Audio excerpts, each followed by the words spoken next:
This is Atomic Shinobi and today I'm going to narrate what if Naruto realized Hinata's love early. If you enjoy this video, please like, share and subscribe to this channel. Now wasting no time, let's start the story. 1 month has passed since the 5th Shinobi World War ended, and Naruto has been feeling down knowing that he contributed to Obito's inciting the war. Konoha feels bad about losing so many great shinobi. Naruto was lost in his thoughts as he strolled through Konoha's new streets, appreciating the Leaf Village residents' diligence. Rebuilding a destroyed city requires a great deal of expertise and teamwork, so Naruto was shocked to learn that a year had passed since Pain arrived in Konoha with the intention of destroying it. Why couldn't I have made it back sooner and saved my village from complete destruction?" said Naruto. After reaching the outskirts of the new village, Naruto looked for his special spot, the one spot where he knew he would be alone enough to think back on the past year and grieve the loss of shinobi who lost their lives defending everything they all knew and loved from Uchiha Obito. After making sure no one was observing him, Naruto leapt into the tree canopy and made his way to a remote clearing beside a small stream in the forest. He didn't notice a pair of pale eyes watching him the entire time, though, as usual. Unbeknownst to Naruto, Hinata trailed him from a distance to ensure he wouldn't hear him being followed. She was aware of his destination because she had previously followed him here following his fight with Pain, when he had failed to return Sasuke to the village and after he had failed to keep Sasuke in the village for so many years. She was aware that this was Naruto-kun's place and that she shouldn't bother him, but this time something about him seemed off, and she became concerned after the stress and horror of war. She had her family to support and care for her, but Naruto-kun had no one but his friends, whom he had been ignoring. She observed Naruto lying down on the grass with his hands behind his head, staring at nothing while the clouds drifted by. Hinata told herself, "I should not infringe on his privacy. He is in pain and needs space. I will just keep an eye on him." Thus, unseen and unheard, she sat in the tree boughs, watching over the person she loved. 3 hours later, Naruto finally began to move, his emotions roiling and his thoughts racing. His chest was beginning to swell with anger, and he wanted to yell. Why? Why does it have to be this way? Why did it have to be a war? After rolling onto his hands and knees, Naruto began punching the cushioned floor. He hit the ground hard as he pronounced each name: Neji, Kakashi, Choza, Bushy Brow Sensei, with tears now pouring down his cheeks. Hinata was startled by Naruto's unexpected outburst up in the trees, and as he called out the names of each fallen comrade, she felt as if her heart were being torn out of her chest. Although she was aware that she shouldn't bother Naruto, she couldn't stand to see him suffer because she believed he was the only person in the world. Naruto lowered his forehead to the cool grass and uttered the words, "Curse you, Obito. You stole them from me, my friends, my teachers, and my family." Naruto rolled over to lie on his back in the grass once more, but this time he covered his eyes with his forearm because the tears would not stop. In order to avoid startling Naruto, Hinata quietly leapt from the trees behind some bushes and entered the clearing, creating enough noise to wake him. She uttered, "NN Naruto-kun." Sharply. Hinata was a startled cry. Not wanting Hinata to see him in this state, he quickly sat down with his back to her. Hinata thought to herself, "Oh no, I should have left him alone instead of frightening him." He said, "What are you doing here? How did you find me?" to her. She said, feeling uncomfortable, "I followed you. Why you shouldn't be alone. I am worried about you, Naruto-kun." Naruto exhaled, "Go away, Hinata. That's why I came here, to be alone." Hinata approached Naruto slowly and sat down next to him, putting her chin on her knees, hugging her legs, and pulling her knees up to her chest with her eyes fixed forward. Hinata replied, "NN Naruto-kun, it's not your fault. Why you didn't seal the Kyuubi inside you, and you didn't tell Obito-sama to start that war." This gave Naruto enough time to gather himself before he could confront her. He muttered, still not looking at Hinata, "Go away. Please, they're all gone, and not just Leaf shinobi but thousands of shinobi from all the nations gone because of this damned fox inside me." As he stood up to go, he moaned, "The fox that's inside me, Hinata. Now please just leave me alone. If you leave I will follow you again. I followed you here today and I will keep following you," Hinata said quietly in an even tone, feeling braver with each word. "I won't let you be alone, and not this time," she concluded, her cheeks turning red with embarrassment and nervousness because she knew she was telling him that she had known about his previous visits to this location and that she had been observing him from a distance for a long time. With a bewildered expression on his face, Naruto halted in the middle of his stride, his right foot hovering just inches off the ground. Knowing that Hinata's statement was accurate, Naruto silently put his foot back down and moved back to the area he had just left. She had just spoken to him in an unusual manner, and he could tell by the tone of her voice that trying to outrun her by a Kugan would be pointless. He sat down beside Hinata again slowly, his arms drooping limp from his shoulders, his legs crossed, and his head still turned away from her. After they sat in silence for 10 minutes, Naruto finally said, "Hinata-chan, what do you mean by, not this time?" Hinata was always the bashful one. Keeping her emotions to herself and observing from a distance, she could feel her cheeks burning and wanted to flee and hide. However, she was aware that this time she needed to show courage and finally tell Naruto how much she loved him. She began, her heart pounding, "NN Naruto-kun, I have followed you here before." Taking a deep, steadying breath, she went on, "The first time was after Sasuke ran away from the village to train with Orochimaru." Hinata felt the breeze cooling her burning cheeks, and she thought this was all a dream, unable to believe she was speaking to Naruto. Since that day at the academy, when she first heard him tell everyone his ninja way, after confronting the other kids who were bullying him, she had frequently dreamed about this. The day she fell in love with the troublemaker with the blonde, spiked hair and the goggles on his head. "Naruto-kun, I want you to know that you're not alone, that you don't have to carry this burden that you have placed on your own shoulders."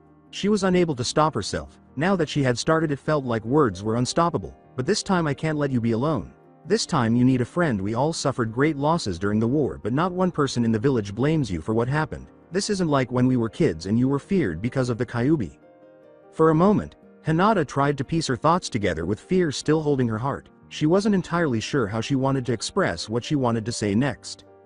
"Naruto-kun, you have done it. You have showed the people of the village your ninja way. You have shown them that you are a person to be recognized, that you are not a monster, that the Kyuubi doesn't define you."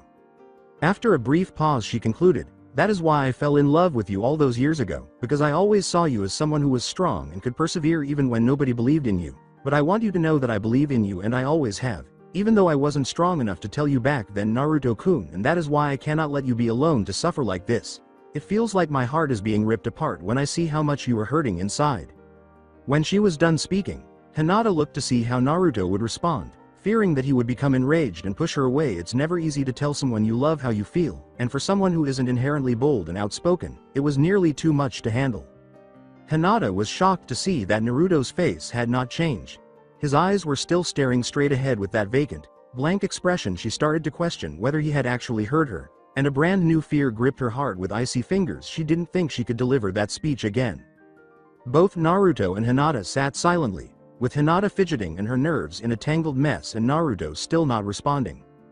As the day wore on, the angled shafts of sunlight moved slowly across the forest floor. Every muscle in Hinata's body cried out for her to flee Naruto, and she wanted to run back to her room and cry because she could not stand the silence any longer. She was so devastated that she experienced a physical pain in her chest, as if her heart were literally shattering, and she was certain that Naruto would never speak to her again. Naruto's head hung low as he reached up and took her hand just as she was ready to take her first step. Hinata couldn't believe Naruto was holding her hand when she felt an electric shock run through her body, beginning at the point where he touched her, though in far better conditions. This was something she had always dreamed of, but she couldn't shake the nagging suspicion that he was upset and that he was merely stopping her to tell her not to talk to him or follow him again. Naruto said softly, "No, Hinata, stay." It was unbelievable to him that she had been pursuing him. Naruto asked himself, "I checked before I left the village. How could I have not noticed that Hinata was trailing me? Why Ba-chan hasn't put her in the Anbu yet baffles me. Am I just becoming that careless these days?" Naruto exhaled, "Go away, Hinata. I came here on purpose to be alone." Putting aside the fact that Hinata had followed him to his remote location in the woods, Naruto returned to ruminating on the events of the war that had permanently altered his life, assuming that Hinata would honor his wishes. To his astonishment, Hinata was walking in his direction rather than away. Why couldn't she just go? He had come out here to be able to express his grief without his friends watching, and the last thing he wanted was for the shy and sensitive Hinata to see him in this state. Naruto became even more irate as Hinata sat down in the grass next to him. He couldn't believe what he was hearing because Hinata was actually not listening to him. What the hell is she thinking? He told her to leave him alone, didn't he? Naruto sighed inwardly. Doesn't she realize that I lost my sensei in addition to some of my friends? Not long after sitting, Hinata whispered softly, "NN Naruto-kun, it's not your fault." Naruto gritted his teeth in complete disagreement with Hinata, saying, Why, you didn't seal the Kyuubi inside you, and neither did you tell Obito-sama to start the war." Hinata's broken promises to his comrades could not be made up for with any excuses. "Please leave." The fox inside me, Hinata. Naruto wiped away his tears and stood up, saying, They're all gone, and not just Leaf Shinobi, but thousands from all the nations, gone because of this damned fox inside me. If she wasn't going to leave, he was, and he would find a new place to think about the people he had lost forever. Before leaving, Naruto said, "Now, please just leave me alone." Before Hinata shockingly told him, If you leave I will follow you again. I followed you here today and I will keep following you," he had reached the stream. "I won't let you be alone. Not this time." He was aware that Hinata was telling the truth as soon as she was done, and Naruto agreed that it would be simple for her to do so given her advantage with the Byakugan. With that in mind, he stepped back to the grassy indent he had just left, dropping his foot a few inches from the water's edge and flopping down into a sitting position with his arms drooping limp from his shoulders. Given that Hinata had a family that would be concerned about her and a cousin to grieve for, Neji played a significant role in her life, and that she would undoubtedly be needed at the Hyuga family estate, Naruto made the decision to try to wait her out. As Naruto sat there for a while, the words, "Not this time," that Hinata had said from her own lips stuck in his mind. What did she mean? Did Hinata know about this place before? What is with this girl? Naruto pondered for hours before he finally said, "Hinata-chan, what do you mean by, not this time?" He had a lot to think about and was still struggling with the emotions he had suppressed for so long, but after listening to Hinata explain how she had always followed him when he left the village to come here and how she was always there watching over him but keeping her distance, Naruto realized that he wasn't really all that angry, but he was still annoyed that she was still refusing to leave. As he sat there in silence, he stopped considering giving Hinata the silent treatment because he knew it was a futile strategy. It seemed that Naruto had miscalculated this girl. No, woman. And had to remind himself that they were no longer children. Hinata had also witnessed Neji's death, and she had witnessed the horror of war as much as Naruto had. Naruto's shoulders slumped even more at the thought of his comrade's death, his head hung low on his chest, his back hunched over, and he felt a sense of responsibility. He had sworn that he would not allow Obito to kill any more of his comrades. He had given his word. However, like the other promises, it was deemed unsuccessful. Unbeknownst to him at first, unshed tears began to line Naruto's eyes. He attempted to blink them away, but they were always replaced by new ones, and as soon as he closed his eyes, a vision of Neji's shattered and lifeless body came to him. What appeared to be an endless number of battered and bloodied faces of fallen comrades also accompanied the Neji pictures, and Naruto couldn't get the grief-stricken families out of his head, which kept haunting him and keeping him awake at night. Savior of the great nations, hero of the leaf, and the most formidable ninja in the shinobi world. Thought Naruto. He didn't feel like any one of those things. What a bunch of bullshit. I watched as Neji's eyes lost their light as he passed away in my arms, and I was powerless to save him. Finally prepared to ease the boy's grief, Kurama remarked, "At least you were able to save that Nara boy." "What was his name?" Naruto answered, "Shikamaru, that's his name." Kurama went on, "Right, Shikamaru was on the verge of death until we helped that pink-haired girl with our combined chakra to help speed up his healing. What about Kakashi-sensei, though? Our chakra didn't do a damn thing after he came out of that bastard Obito's genjutsu," Naruto thought, not quite ready to let go of the burden he had chosen to carry, or the ability to save Bushy-brow-sensei after Madara crushed him into the ground like a bug with his Susanoo. "Remember what Obito told you right before the tailed beasts were taken from him," Kurama snarled in response. "I know," Naruto sighed, "but it's really difficult. How am I meant to let go of my suffering? I made a commitment, saying I would keep them all safe and never break it." "Snap out of it, kid. Don't you remember your own speech to Obito? Remember that it's not just your life anymore. You have people who depend on and love you. You aren't alone anymore, and the memories of your lost comrades live on within you," Kurama told Naruto. At that moment, Naruto emerged from his own delusions. Kurama was correct. As long as he never forgot the people who were killed, they would always be alive in his heart. It was already sundown when the sun changed to pink and orange hues that blended together flawlessly, telling Naruto, "TCH, how long was I spaced out for?" When Hinata began to rise from the ground, Naruto jumped, realizing how late it had become. She had been so silent all day that he had nearly forgotten she was there, and the movement startled him. He watched as she stood and brushed the dirt and grass from her clothing. The depth of her lavender, yet serene eyes remained most clear in his mind, and he couldn't deny that something stirred in his heart as he watched her raven hair dance in the wind, feeling the sting of her hand again as she literally slapped some sense into him, reminding him why Neji and the others had sacrificed themselves in the first place. Kurama was correct. He was no longer alone in this, and this woman was the one who had always supported him and, as he recently discovered, had supported him even in his darkest moments. It struck him how much he had wanted her close to him all along and didn't want her to go, and Naruto reached up and took Hinata's hand just as she was about to step. Softly but firmly saying, "No, Hinata, stay." Hinata stood there dumbfounded, not knowing what to do next. Naruto-kun had not said a single word in such a long time, aside from telling her to leave him repeatedly, so when he asked this question out of the blue, Hinata was stunned. Stay? Did Naruto-kun really ask her to stay here with him after all? She struggled to control her breathing as her heart raced and pounded relentlessly against her chest. He heard her confess her love and devotion, but she still didn't understand why he would be asking her to stay. The only reason she could think of was that Naruto-kun was angry with her. Otherwise, why would Naruto have been silent for so long? "Hinata-chan, please stay," Naruto repeated, sounding almost begging. "You were right. I need a friend." His voice was filled with the anguish of all his losses and hardships. However, what Hinata really wanted was to sit a little closer than usual next to Naruto, to be close to him, to be touching him, even if it was just shoulder to shoulder. She didn't mind, wanting to be his anchor to reality, something that he could be distracted with. As the never-ending battle with the raging ocean of despair kept its firm grip on his imprisoned mind, Hinata returned to her recently vacated seat, following Naruto-kun's request without question. Hinata was shocked to discover that Naruto had not yet released her hand, and she could feel the warmth radiating from his hand into hers. This made her feel both disbelieving and lustful, desiring to be there for him when he needed support, to be there for him when he needed someone to share his triumphs with, and, most importantly, to be the person he turned to when he needed love. "Why didn't you tell me earlier how deeply you felt for me, Hinata-chan? You should have realized long ago that I stopped pursuing Sakura if you've been following me," Naruto remarked. "I know you told me you loved me while trying to protect me from pain, but I didn't think you meant it in a romantic sense. Even to a knucklehead like me, it was obvious that Sakura would never stop loving Sasuke. I apologize if I offended you. I never intended to hurt you and didn't acknowledge your feelings. The truth is, Hinata-chan, I had to undergo a lot more training because defending the village became more important following the Pain invasion. I didn't have time to consider my possible feelings about it after that. I was sent to specialized training where I was taught how to use the Kyuubi. You were beautiful, kind, and you care deeply for your friends. Always willing to sacrifice your own life to protect any of them," Naruto said, slowly raising his head and turning those piercing blue orbs towards Hinata. "The war began shortly after, while away training with Kumara.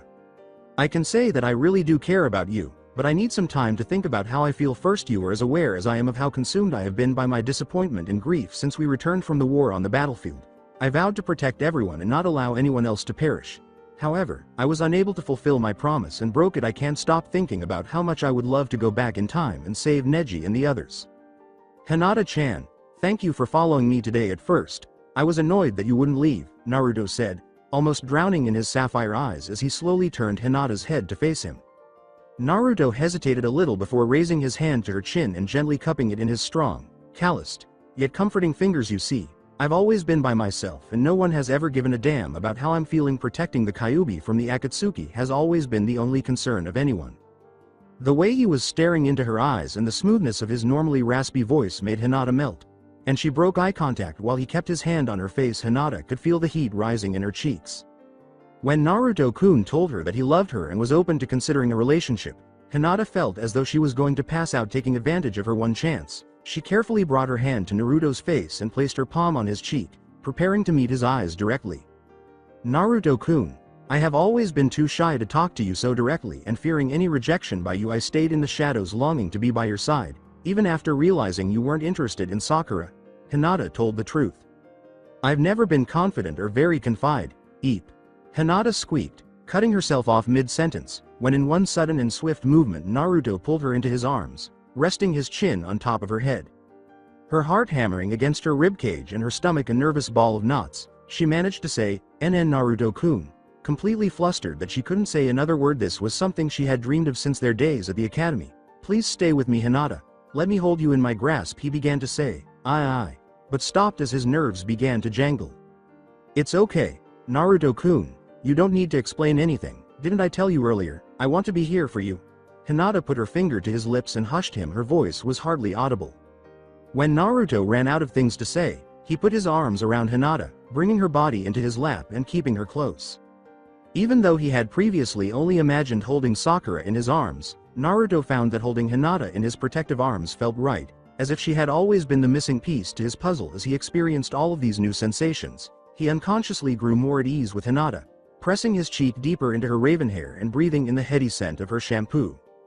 Hinata saw it as a dream come true, unable to believe she was in Naruto's powerful embrace, and never wanting to wake up. She knew that he only ever considered her as a friend and comrade, but sitting in his arms made her feel safe, right, and like she belonged here. She shifted her hips to allow her legs to fall more comfortably across his thigh and buried herself deeper in his arms as she felt Naruto settle into her and relax. She buried her head on his powerful chest and listened to the heartbeat's harmonic rhythm. A heart that had endured so much pain and suffering throughout its life. She understood what it was like to be ignored and denigrated, but she would never understand what it was like to be hated without understanding why, or to never have been loved. The thought of all that this man had to go through to become the person he is today made her heart hurt. With a hint of drowsiness, Hinata said, "En Naruto-kun." Hinata-chan, Naruto said, sounding sleepy. "I would be happy if you would just call me Naruto." En Naruto-ku, En Naruto. "It's getting late, and if I don't go home now, father will worry and send people to look for me." Hinata began again, feeling the heat rising in her cheeks once more. "In addition, the gates will soon close, so you should return as well." "Okay. Hinata-chan," Naruto said, reluctantly removing his arms from Hinata. Naruto put his hand on Hinata's cheek as she turned away from him, making her look into his eyes again. "Hinata-cha." She still felt awkward approaching Naruto without using any honorifics, so she said, "And Naruto, please just call me Hinata. We don't have to be so formal. Will you please accompany me back here tomorrow, Hinata? Even though I'm still on leave, I can't stand to be in the village by myself any longer," he said. "If you're not too busy and can leave the Hyuga estate, I'm going to go crazy in my apartment with only my shadow clones to keep me company." She put her hand on top of his and held it to her cheek, looking directly into his eyes because she liked seeing them up close. She replied, "Naruto, I will always be there for you. I'll meet you here tomorrow afternoon. I promise." Naruto then removed his hand from her face and let her go. Hinata leapt into the branches of the surrounding trees, leaving Naruto standing there, then paused before returning to the village. As she looked back over her shoulder, she couldn't help but feel as though she was leaving him behind. He appeared so vulnerable and alone. His shoulders slumped over once more, and her heart begged her to return to him, but she knew she had to return to the village because her father had been more protective of Hinata and her sister, Hanabi, ever since the war ended. With frustration, Hinata turned back to the village and ran through the treetops to the Hyuga estates, wishing she could stay with him and lessen his suffering for a little while. After standing in that clearing for 15 more minutes, Naruto could still feel Hinata's presence in his arms and smell her scent on his clothing.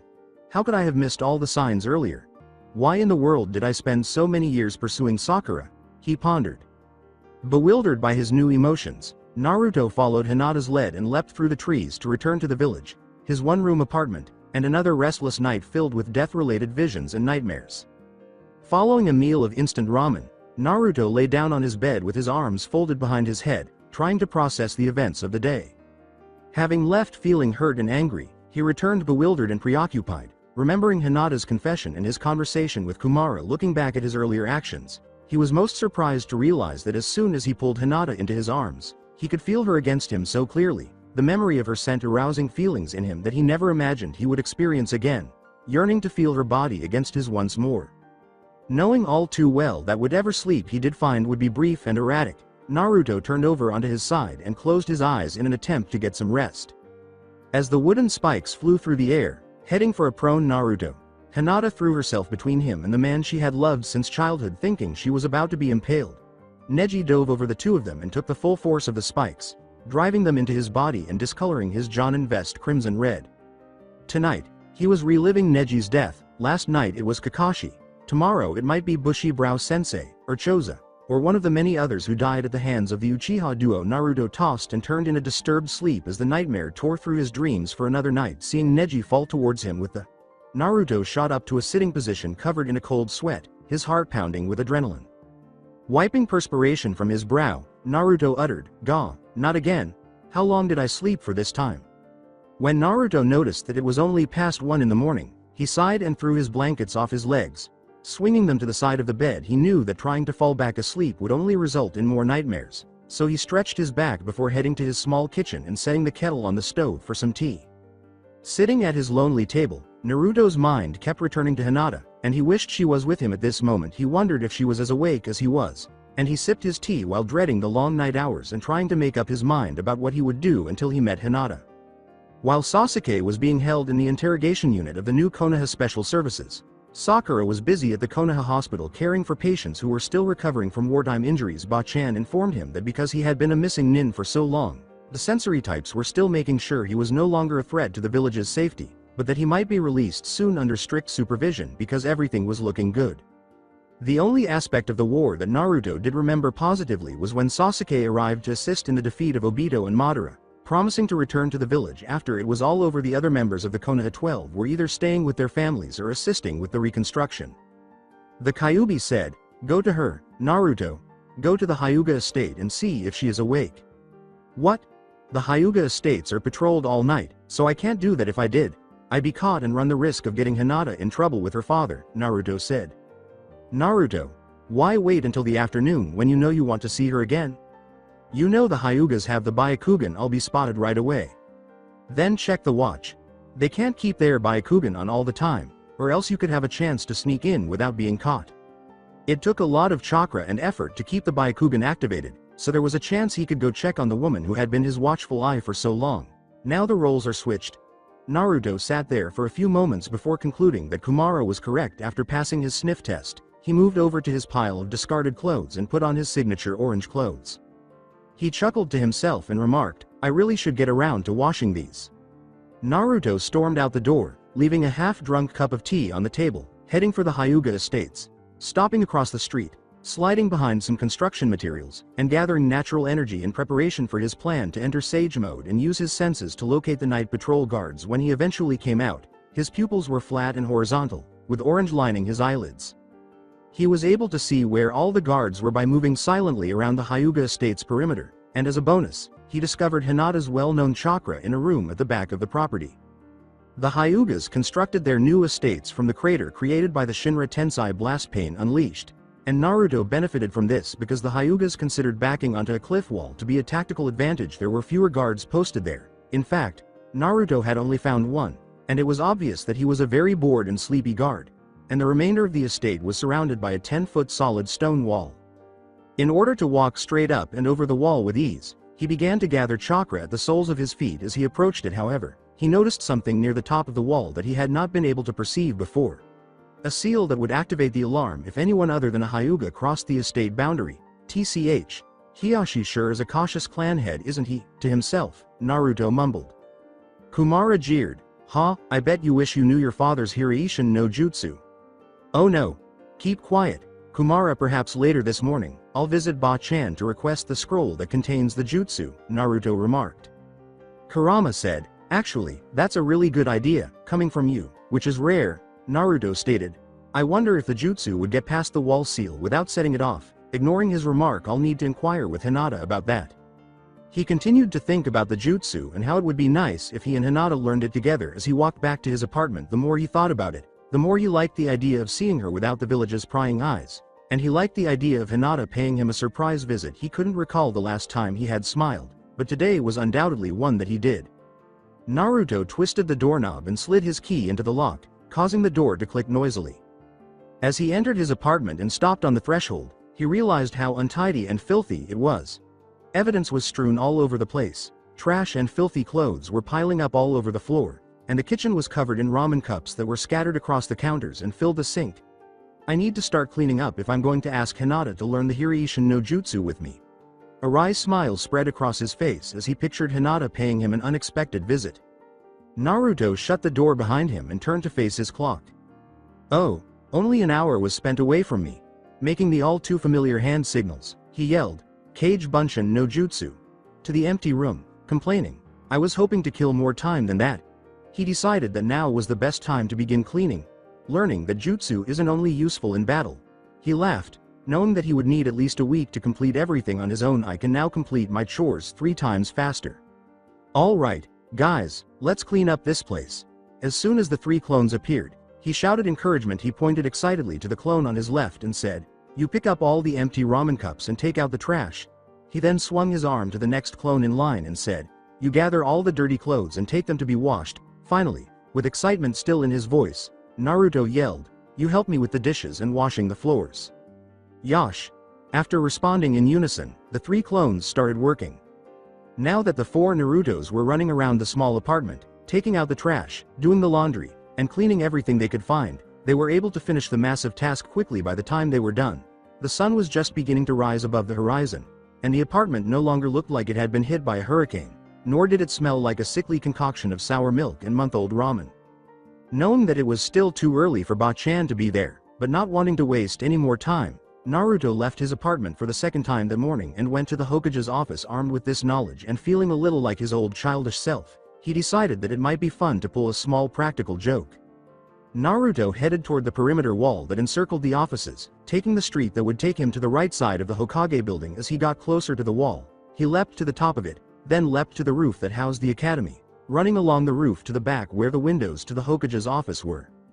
Tsunade had left the window open once more, as usual, making it easy for Naruto to enter her office. Naruto seized the chance, leapt to the window ledge, and lowered himself into the room. He chuckled. You can always count on old Ba-chan to forget about closing her windows. After checking the time once more, Naruto swiftly executed the new jutsu that Konohamaru had been developing before all shinobi, including the genins, were forced to fight against the horde of white zetsus. Naruto had spent the majority of the boat ride to the land of lightning honing it. The days had been long and he had little else to do, but this was the ideal chance to give it a try. As Naruto finished the final sign, he exclaimed, "Sexy man no jutsu." A tall, slender man now occupied Naruto's place. His hair, now black, glistened in a silky softness that shimmered blue in the morning light. His cheeks were perfectly chiseled. A strong jawline led down to his lips, which were sensual and desirable. His muscular frame strode casually over to Tsunade's desk, where he planted his firm but finely shaped butt with a short hop. The only distinguishing feature was the distinctive whiskers that adorned his cheeks. Naruto, dressed only in traditional Japanese underwear, lay suggestively across her desk as she heard Tsunade slide her key into the office door. When Tsunade pushed open the door, she looked at the open window instead of the stranger across her desk. Gah! She sighed out loud to what she believed to be an empty room. I need to take it easy on the sake, I forgot to close that again. Tsunade looked up and down at the stranger, embarrassment quickly turning to hungry desire, and then she stopped dead in her tracks, dropping the scrolls she was carrying that contained the most recent mission reports. Steam shooting out of her nose, her heart hammering against her rib cage, and her cheeks turning from their usual creamy complexion to a deep red as blood rushed to her face. It had been a long time since she had experienced the touch of a man. Naruto erupted in laughter upon witnessing Tsunade's response. Ahahahahahaha. He grabbed his stomach, rolled over, and fell off the desk, landing in a heap on the floor. His jutsu was released as soon as he hit the floor due to his lack of focus, exposing his true identity to Tsunade, who was now furious. Naruto. What do you think you're doing in there, like that? Cried Tsunade. She quickly moved across the room and grabbed Naruto by the collar of his jacket, saying, I should punch you into next week. With her face now beet red with shame and rage, she yelled up. Everyone was understandably subdued since the end of the war a month ago, and with the memories still fresh, it was difficult for the fellow shinobi to return to their normal lives. Shizune was standing in the doorway, quietly laughing and enjoying the show. It's nice to see Naruto behaving normally, well, normal for him, she thought, smiling. With a smirk still on his face, Naruto raised his hands in surrender and said, He, good morning Ba-chan. Despite Tsunade's threat, Naruto was laughing a little and rubbing the back of his head in an attempt to calm her. Deflated, Tsunade released Naruto and moved to sit in the chair on the side of her desk. Naruto, why are you here? She asked, with a hint of annoyance in her voice. As Tsunade walked behind the desk, Naruto noticed a movement out of the corner of his eye and turned to face Shizune, who was standing there with a smile on her face. Good morning, Shizune-san, he said, before returning to Tsunade's query. Ba-chan, I wanted to talk to you about one of my father's jutsus, the one that earned him the name, Konoha's Yellow Flash, he then responded. No jutsu, the Hiraishin? Shizune and Tsunade both asked the same question. I didn't get to know my parents, and my father never had the opportunity to teach me while he was still living, so he said, yes, I want to learn the techniques that my father used. Even though his father was unable to teach him when he was growing up, he would still be able to learn from him through the scrolls he left behind. I just think that I would feel closer to him if I was able to learn his jutsus, he continued, not entirely lying but also not disclosing the true reason for wanting to know the jutsu. Naruto, after everything you have done for the village and the shinobi world, how could I say no? If it were anyone else, I would have to say no. When Tsunade responded, Her face softened. She was aware of Naruto's past and knew that he could not be denied the chance to learn from his father's scrolls. Her heart ached every time she remembered all of his lonely childhood years spent without experiencing his parents' love. Shizune, I want you to go over to Anbu headquarters and search the archives for Namikaze, Minato's sealed scroll, she said, turning slightly in her chair toward Shizune. Without hesitation inform Anbu that you are not to be bothered or questioned, as this is a direct order from the Hokage herself. Shizune replied, yes, Tsunade-sama, and then forced her to leave the room. How have you been holding up, Naruto? She asked, turning back to face him. Ba-chan isn't doing so well, to be honest. Even though I am aware that I played a crucial role in winning the war, I simply cannot let go of the people who held special meaning for me. I vowed to keep them all safe, but I couldn't prevent Obito and Madara from murdering some of my closest friends and mentors, Naruto said, his eyes sad. However, I am beginning to feel better. As he stepped onto the window sill, he purposefully tried to catch her attention. I don't think I will ever get over what happened, but someone special is helping me work through the pain, he continued. Tsunade raised an eyebrow in curiosity and inquired, and who might this special person be? The only response she would receive was a sly smile as he sat on the sill, looking back over his shoulder. He paused before leaping out of the window and into the village, saying, you know, Ba-chan, you really should close your windows before you leave for the night. You just don't know what you'll find in your office in the morning. Tsunade turned to her desk and put her chin in her hands, sighing in frustration. That boy is going to be the death of me, but it's nice to see some of his old mischievousness coming back. She blushed slightly as she recalled his small prank. Naruto made the decision to visit Lee at Konoha Hospital after leaping down from the Hokage's window. Lee was still recovering from his wounds, the most severe of which was the death of his mentor and sensei, Might Guy. Naruto arrived at room 301, knocked softly, and then silently slid the door open. Naruto heard voices filling his ears as the bed curtain was drawn shut. Is that Sakura-chan? He pondered. Sakura asked, how are you feeling today, Lee-kun? Confirming Naruto's suspicion. My chest is still sore from the broken ribs, and Hokage-sama said that I still need surgery to repair the damage opening the 7th gate did to my muscles, replied Lee. Sakura walked over to the side of Lee's bed and sat down by his hips, placing a soft, reassuring hand on his shoulder. Lee-kun, you know I wasn't asking about your physical injuries, she grumbled. Rock Lee sat there for a moment before responding, new tears welling up in his eyes because Might Guy was the first to believe in him despite his inability to use ninjutsu. Losing his sensei was especially painful for him. Guy-sensei taught him what it meant to be a ninja and how to be a man in his youth. Sakura-chan, the pain is still excruciating. Guy-sensei was like a father to me, and I can't think of anything else. I don't know how to go on without him, he said, tears streaming down his cheeks. Lee cried quietly on Sakura's shoulder as she ran her hand up and down his back in an attempt to console him and whispered encouraging words in his ear. Sakura leaned over to gently put her arms around Lee so that she wouldn't hurt him anymore and guided his head onto her shoulder. Leaving the hospital grateful that someone was there to help Lee, but taken aback by who it was, Naruto silently promised to return another day and slid the door shut, not wanting to interrupt what was clearly a private moment. He wanted to be there before Hinata, so he decided it was time to leave the village and go into the forest since the sun was beginning to rise. Naruto stopped in the middle of the road, his stomach rumbling and squealing with hunger. He put a hand over his rumbling stomach and realized that he hadn't eaten since yesterday afternoon when he had his cup of ramen. He said, laughing and massaging the back of his head. I guess I was in such a rush to talk to Ba-chan that I forgot to eat breakfast this morning.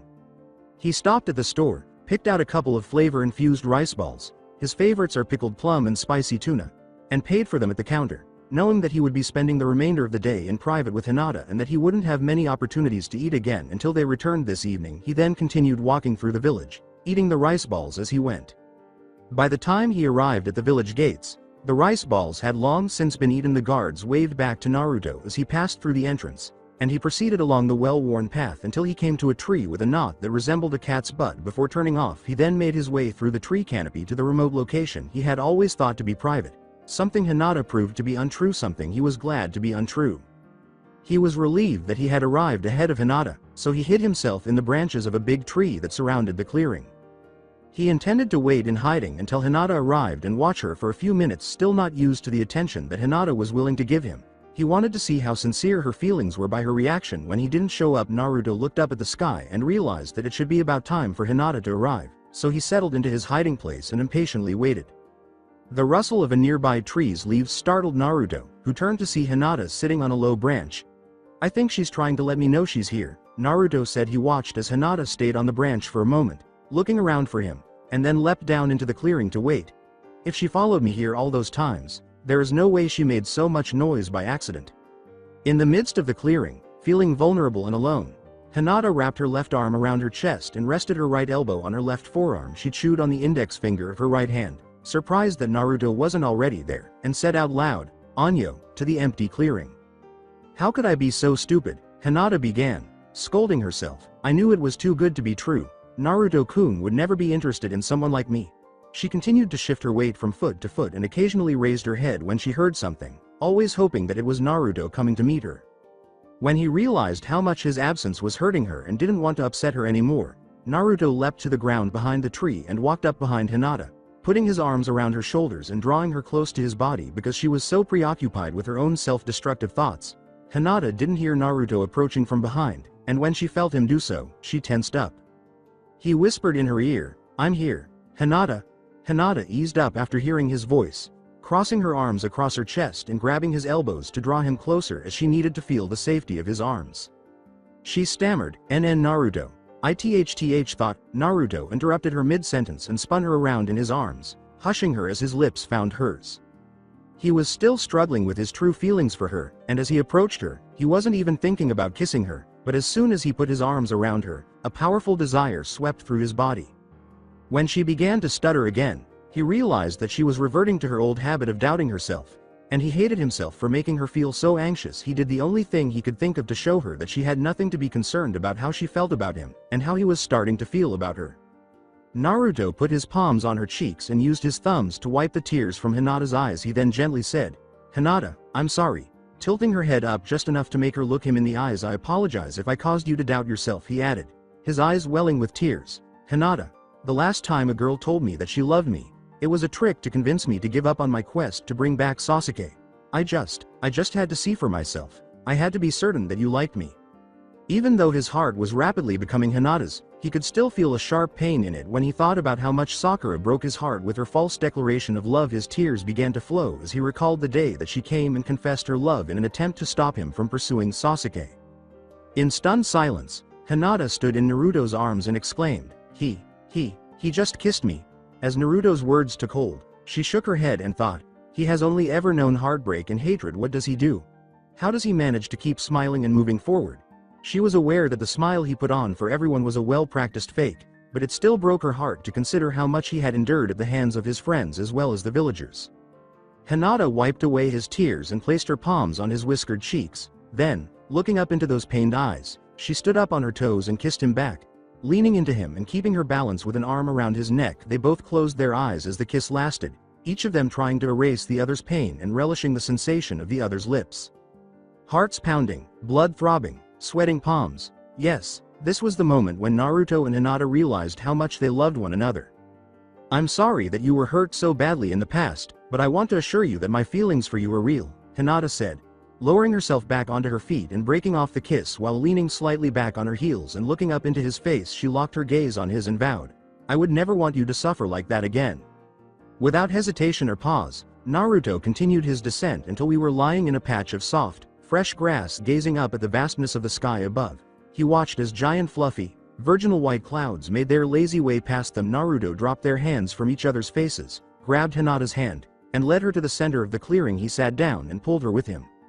Naruto continued to hold Hinata's hand tightly and gently pulled at it, inviting her to lie down next to him. Hinata followed his example and slowly lowered herself next to him, resting her head on his shoulder, her insecurity virtually disappearing as he put his arm around her shoulders and drew her in closer. "Hinata." "Yes, Naruto. I needed someone to talk to because I don't sleep well anymore, so I tried to come see you last night. However, the Hyuga estate was sealed off by that fucking Hiashi." He complained loudly, clearly frustrated. Knowing how annoying her father could be, he giggled a little at his frustration with him. "My father is very protective of the Hyuga family. It's his duty as clan head. But it means a lot to me that you would seek me out when you were feeling troubled," she said, supporting herself on her elbow to gaze into Naruto's face. "I apologize if you were unable to pass the perimeter seal." He turns his face away from the sky and looks up into Hinata's eyes, which are filled with concern for him. Still not sure how to approach her about overcoming the seal, Naruto said, I wanted to ask you something about the seal. All right. She gave a curious response.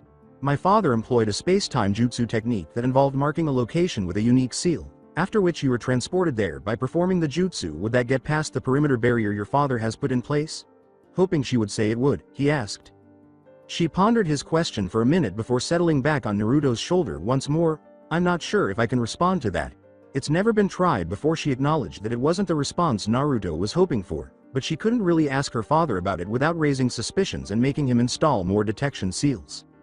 Moving so close to Hinata that their nose tips were only millimeters apart, Naruto rolled onto his side and asked the question that had been on his mind since Kurama had suggested it in the wee hours of the morning, trying not to lose himself in the depths of her stunning lavender eyes or heady scent.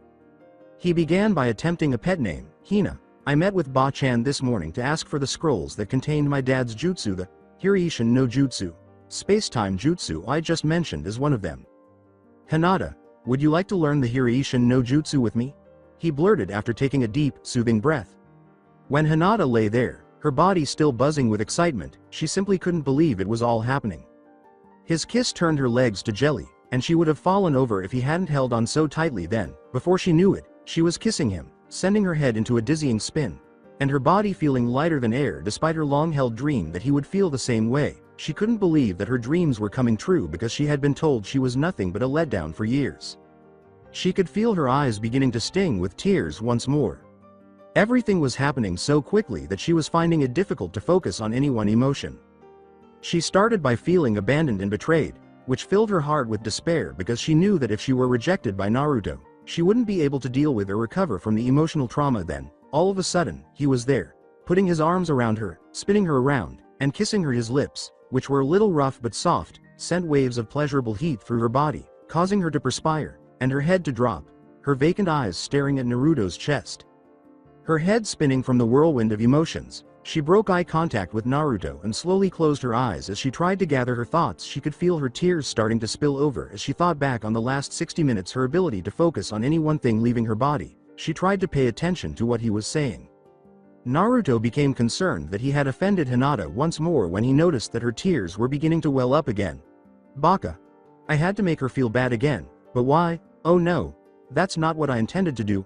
He scolded himself for upsetting Hinata once more and drew her close to him, encircling her in an attempt to communicate to her through his body that he didn't intend to cause her to cry once more.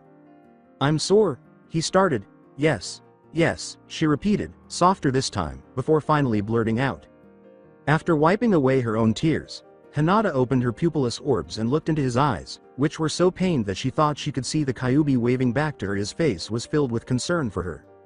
With a smile slowly appearing on her face, she raised her hand to his face and stroked his cheek with her thumb before responding. Naruto, I would love to learn Hiraiishin no Jutsu. With a softening of his expression and a loss of the hardness in his eyes, Naruto leaned in and kissed her forehead, whispering his words, Thank you, Hina. Despite her formal upbringing, Hinata was content with the way their relationship was developing, though she blushed a little when Naruto used his new nickname for her once more. Hinata released his face, slid her arm across his chest, and drew herself closer to Naruto. Naruto rolled onto his back, holding Hinata close with his right arm, and they remained in that position for a long time, enjoying each other's company in a calm and comfortable silence, before either of them spoke again. When Naruto finally broke the silence, he began to tell Hinata about his recurrent nightmares and how he hasn't been sleeping more than a few hours a night since the war ended. Hinata lay there listening, occasionally giving him a comforting squeeze when she thought he needed it, and wiping away his salty tears when his emotions overwhelmed him. Despite the fact that hearing him recount his terrible nightmares tore at her own delicate emotions, by the time he was done, the sun was already low in the sky, and silence hung over them once more. Naruto, I haven't been sleeping well either, Hinata said, breaking the silence. Neji keeps diving between me and those spikes, and I can see the blood gushing from him, but I also see his satisfied expression at last. He was released from the bird seal's cage. There is no denying my happiness for him when I take over as the head of the Hyuga clan.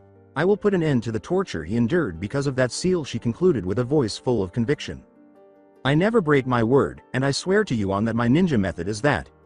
When she said, her ninja way, Naruto's eyes widened in surprise. It's identical to mine. Still unsure of how she came up with the concept in the first place, he thought. His eyes glistened as he rolled over once more to greet her. Hinata. putting a firm grip on her. I'm having trouble breathing, Naruto. Her voice was small and squeaky. Oh, he said, releasing her from his tight grip with a hint of embarrassment. I'm sorry, Hina. I always feel better when I'm around you. You give me a sense of recognition without the burden of being the hero, he said candidly and admiringly. Hinata took a deep breath and reminded him, Naruto, you have always been my hero, as she sat up, placed her hands on the ground behind her for support, leaned back, raised her face to the sky, and closed her eyes back to the very beginning of our academy days. He sat up next to her, following her example, and said, yeah, but I didn't know it then. He winked and giggled.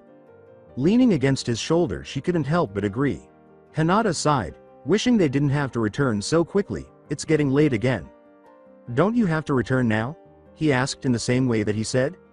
I would stay here with you if I could, but my father, she said, looking at him mournfully. I understand, go to your family, he interrupted, sounding unusually perceptive. Especially during this time when everyone is rebuilding, we should be with those that love us. After wiping the dried grass from her trousers, Hinata turned to Naruto and knelt down to take his hands. Come on, she grunted as she lifted him up, I'm not leaving you here this time. Since dinner is almost here, how about we grab some ramen at Ichiraku's? Aware that he would never refuse ramen, Hinata offered, my treat. Yahoo! Ichiraku, I'm coming. Jumping up and pumping his fist in the air, Naruto yelled.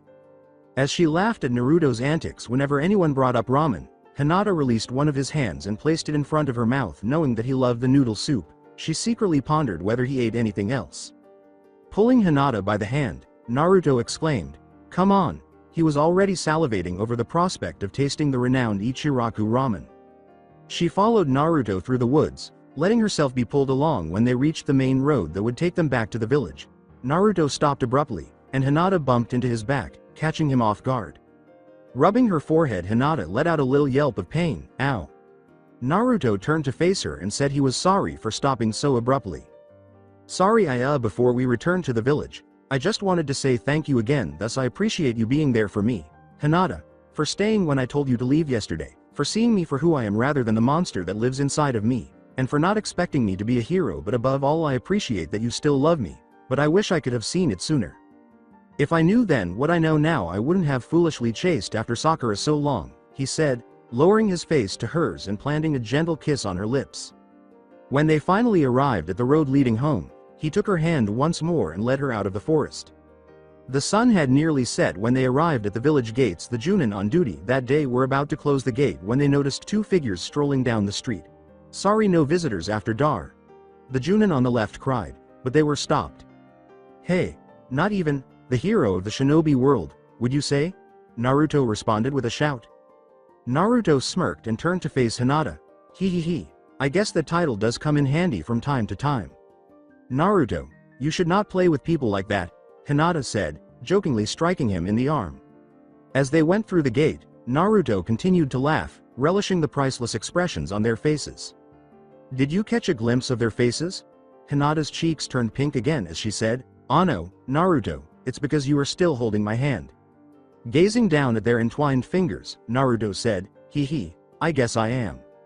Unaware that they had attracted the attention of more than one of the original Konoha 12, he simply shrugged his shoulders and kept walking toward Ramen Ichiraku, raising a few eyebrows as they went down the streets, the ramen shop being on the opposite side of the village. As Naruto entered the ramen shop, he called out to Tucci and Ayame, "Konbanwa." When Tucci saw Hinata, he said, "Ah, Naruto-kun, I see you brought a friend this time." Naruto said, "This is Hinata-chan." Instead, Tucci humbly said, "Welcome, dear friend of our #1 customer," bowing slightly in respect for the kunoichi. "Take a seat at home." As they sat down at the bar, Hinata couldn't help but wonder how frequently Naruto dined here. Naruto placed his order, saying, "Miso ramen with the works." Hinata placed her own order, "The diet ramen for me please." Coming up right now, he turned away from the two and began preparing the 2 bowls of ramen as he spoke excitedly. "Hinata, if you think that I am going to let you pay on our first date, you are crazy." Hinata gazed at Naruto in disbelief, her cheeks burning once more. "DD date? Yay, if you think about it, this is our first date." He was correct, this was Hinata's first date, and despite their previous kisses and outspoken declarations of love, the idea of going on a date made her anxious, causing her to fidget with her fingers. Seeing her sudden uneasiness, Naruto put a warm, steady hand on hers and said, "It's okay. We don't have to call it a date if you don't want to." "No, it's a date," said Hinata, square-shouldered and shaking her head firmly. She resolutely confirmed, "Our first date." Tucci positioned the 2 bowls of ramen in front of them with perfect timing, and Naruto released a breath he didn't realize he had been holding as his body flooded with relief. "Itadakimasu." As they broke apart their chopsticks, Naruto and Hinata uttered the same words. Talking about the Hiraishin no Jutsu, Naruto dug into his bowl of ramen with his usual ferocity, saying in between mouthfuls, "Tomorrow morning I am going back to Ba-chan's office to see if Shizune found the scroll containing the jutsu. I want to go see Lee in the hospital after that. Would you like to accompany me?" did he ask. Naruto joined in, organizing their entire day and speaking so quickly that Hinata could hardly speak. "After we see him, maybe we could go back to our little spot and start studying the jutsu." Wait. Father has me training every morning until lunch." "That's okay. I probably won't finish speaking with Shizune and Ba-chan until late in the morning. I can wait until you're done and come to the hospital to see you." "All right, let's meet at the hospital since we all returned home. I haven't had the opportunity to see Lee-kun." Naruto and Hinata talked aimlessly for the remainder of their meal, discussing their friends and speculating about when things would return to normal. Naruto finished his 7th bowl of ramen in the time it took Hinata to finish her first, and when their hunger was satisfied, he paid the bill and got up to go, giving Hinata his hand. With a flush returning to her face, Hinata accepted his extended hand and allowed him to assist her in getting up from her chair. "Baka. Stop blushing every time he touches you," she berated herself, but she was surprised that Naruto was being so open this early in their relationship. With the prying eyes of the villagers, and even worse fellow shinobi, everywhere, she knew that rumors were going to be flying around a lot sooner than she was prepared for. The young shinobi had been affected by the emotional changes in his life, and Naruto looked up at the sky as they left the ramen shop. He took a deep, cleansing breath and began walking toward Hinata's house under the street lamps, the market and stores quiet as the last few customers of the day looked for the best bargains. Naruto came out as protective, saying, "I'm going to walk you home, Hinata, because the streets are dangerous at night. What if someone sees you holding my hand, Naruto?" Glancing down at their clasped hands, Naruto pointed out bluntly, "Then they'll see a man walking his date home." When he called her his date again, Hinata's cheeks flushed a little, and she wondered if she would ever grow used to being called his date. With a sidelong glance at Hinata, Naruto jokingly said, "You know, Hinata, if you don't stop blushing, I am going to have Ba-chan examine you for some sort of medical condition."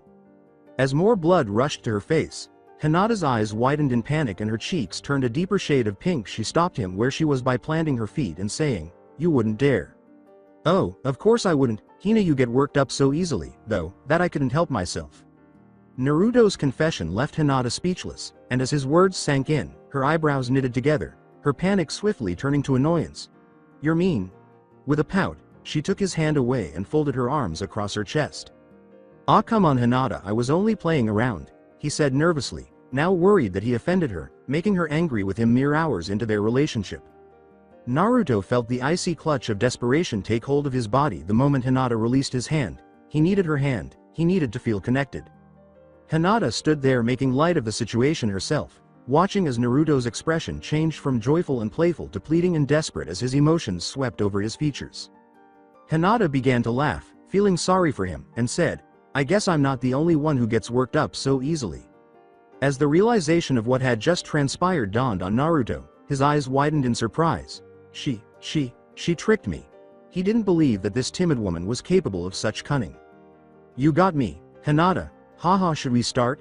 He extended his hand to her once more and asked. After uncrossing her arms and taking his hand, Hinata accompanied him through the streets until they reached the Hyuga residence. As they stopped in front of the Hyuga estate, with the perimeter seal in place and the gates already closed, Naruto released her hand. "Good night, Hina. Thank you for hanging out with me today. I didn't know how much I needed human contact until you opened my eyes to it." And ending it with a date was the cherry on top. "Naruto, good night. I will always be there for you." Looking into his curious eyes, Hinata slowly stood up and lifted Naruto's forehead protector before giving him a gentle kiss on the forehead and saying, "And I enjoyed our date too. Thank you for walking me home." Before turning away to create the hand seal needed to open the gate, she uttered, for the first time, her own pet name, "Good night, Naru." His shoulders slumped as soon as Hinata turned away from him to slip through the gate. He dreaded returning to his lonely apartment. Naruto turned to begin his slow walk home, kicking at loose stones as he went. He watched as she quietly slipped through the gate and closed it. "It's unfair that the man who saved us all has to endure this alone," Hinata said, feeling a slight ache in her chest as she watched the stooped figure walk down the street. All he has to go back to is an empty one-room apartment, while everyone else has someone waiting for them at home. Recalling the horrifying visions he had told her about that afternoon, Hinata knew he would not be getting much sleep that night and wished she could do something to assist him. Naruto was lying on his bed in his apartment, reflecting on the past few days. 2 days ago, he had felt alone and abandoned, but now, when he thought of Hinata, his heart raced, and he was struck by how one person could have such a profound impact on your life. Before the nightmares took over, he spent his last conscious moments remembering every detail about Hinata, including how her hips moved as she walked, how her silky, raven-colored hair swayed across her back, and how soft her skin was under his touch. He touched his lips with 2 fingers as he recalled how her lips felt when he kissed her and how once he started he didn't want to stop. He could still feel her body against his, her head resting on his shoulder, and her scent filling his nostrils as he took a deep breath. Kakashi emerged from Obito's dimensional jutsu, his body a bloody mess, the visible half of his face now a large gash, his muscles torn, and large flaps of flesh hanging loosely from his legs. He had just finished spreading the Kyuubi's chakra to the unified shinobi force, shielding them from Madara's attacks, when he collapsed to his knees, holding an upright position for a few seconds before falling over, flat on his face. Naruto watched, stunned into paralysis, as Obito appeared and delivered the final blow. With his legs entangled in the bed linens and drenched in icy perspiration, Naruto woke up and screamed Kakashi's name. The worst of all his recurrent nightmares was seeing his sensei ripped up and dying in front of his eyes, and as he lay there, asking his heart to slow down and trying to regain control over his breathing, tears streamed down the side of his face and from the corners of his eyes as the image of Kakashi's ripped body swam across his vision. When he heard a faint knock at his door, Naruto threw off the bed linens, swung his legs over the side of the bed, and sat up, digging the heels of his hands into his eyes while pounding his fists into the mattresses on either side of him and screaming once more in an attempt to release his emotions. He sat there, perplexed, wondering if he was just hearing things, when he heard it again, a little louder. Curiosity pushing the visions of Kakashi aside for the moment, he got up and shuffled to the door, where he slid the lock and saw Hinata standing with her hands behind her back, looking extremely anxious. Hinata. "Why are you here, Naruto-kun?" I couldn't sleep," she replied in a quiet, shy voice while glancing at her toes. "I couldn't stop thinking about you after seeing you walk home. I couldn't bear to think of you here because you looked so lonely by itself. All me. I've been tossing and turning." Naruto interrupted her by dragging her into his arms and apartment.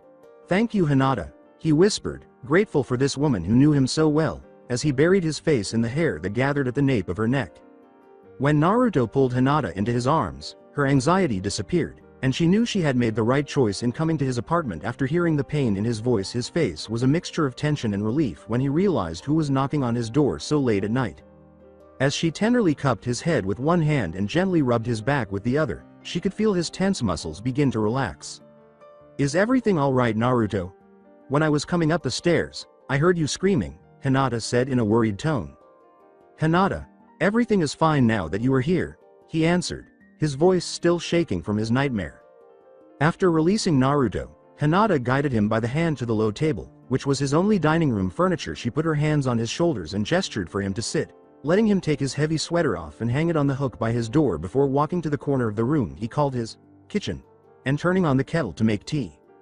Before she knocked on the door, she could see that Naruto was crying even in the dim moonlight streaming in through the large window, and even though it made her heart hurt to see him go through the emotional fallout of losing so many loved ones, she had already silently vowed to support and assist him. She had turned on the water for tea and walked over to join him at the table.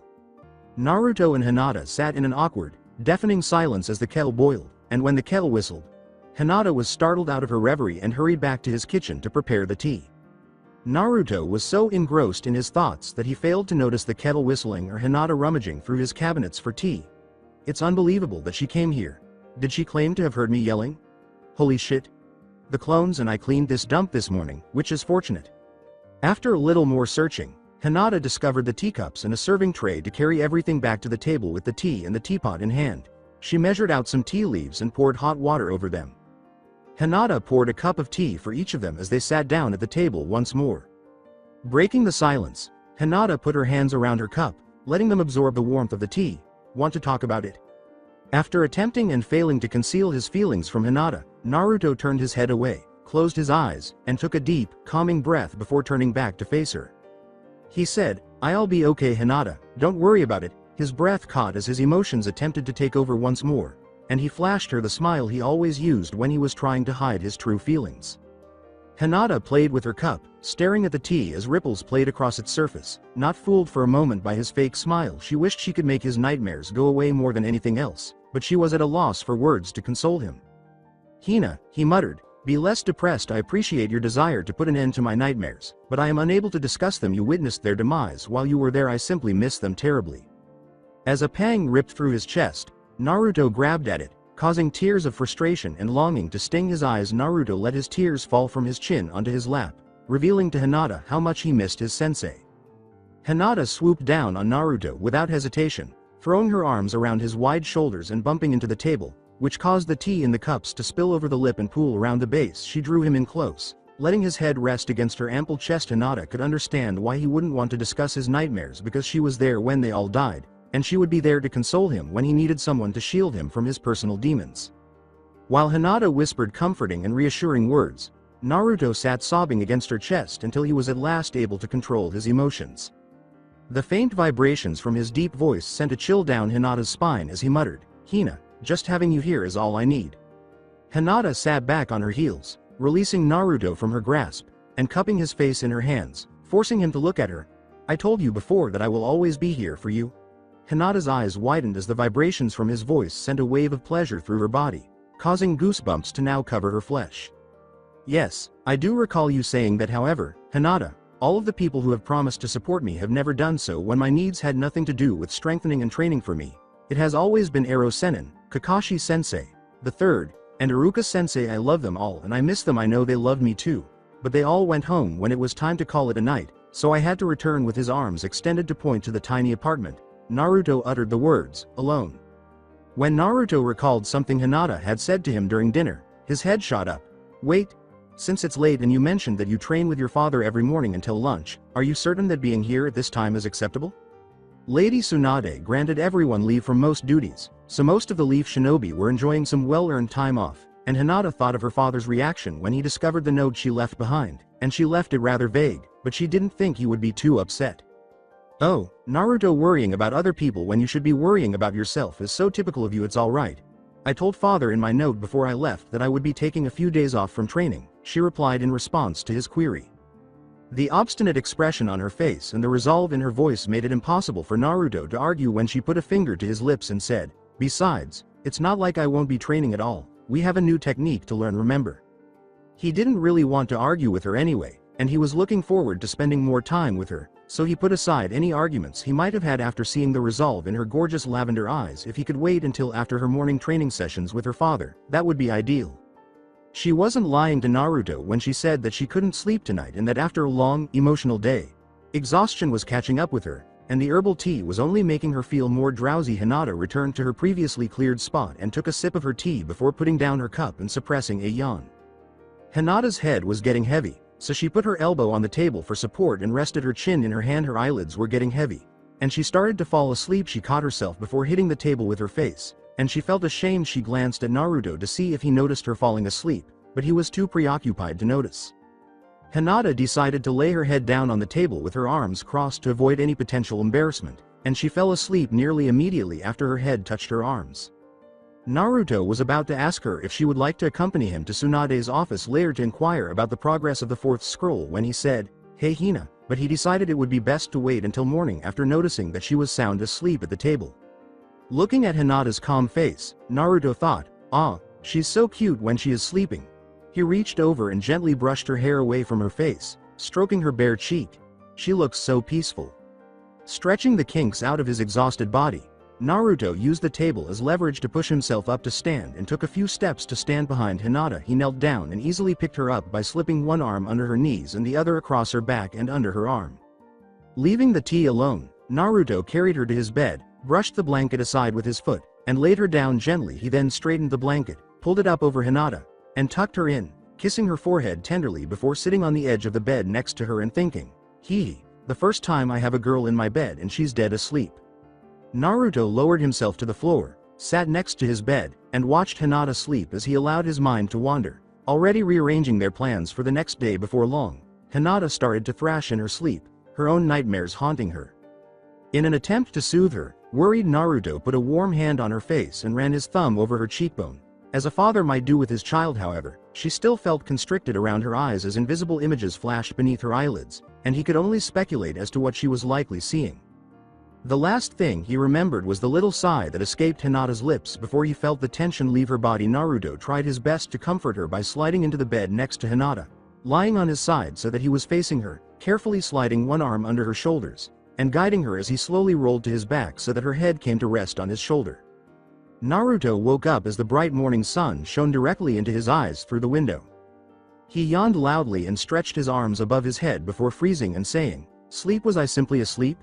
The events of the previous night gradually came back to him. Hinata knocking on his door, crying, the softness of her chest, carrying her to his bed after she fell asleep, and finally slipping into bed next to her because she was having a nightmare. "I don't remember going back to sleep after last night's nightmare," he thought to himself. Now that everything made sense, he slowly turned his head and glanced at Hinata, who was just starting to awaken. Naruto wiped the sleep from his eyes, amazed that he had slept without nightmares for the first time since the war ended, and he nearly forgot what it was like to wake up to sunlight streaming in through his window. Hinata yawned and wiped the sleep from her eyes, briefly forgetting that she had visited Naruto's in the middle of the night.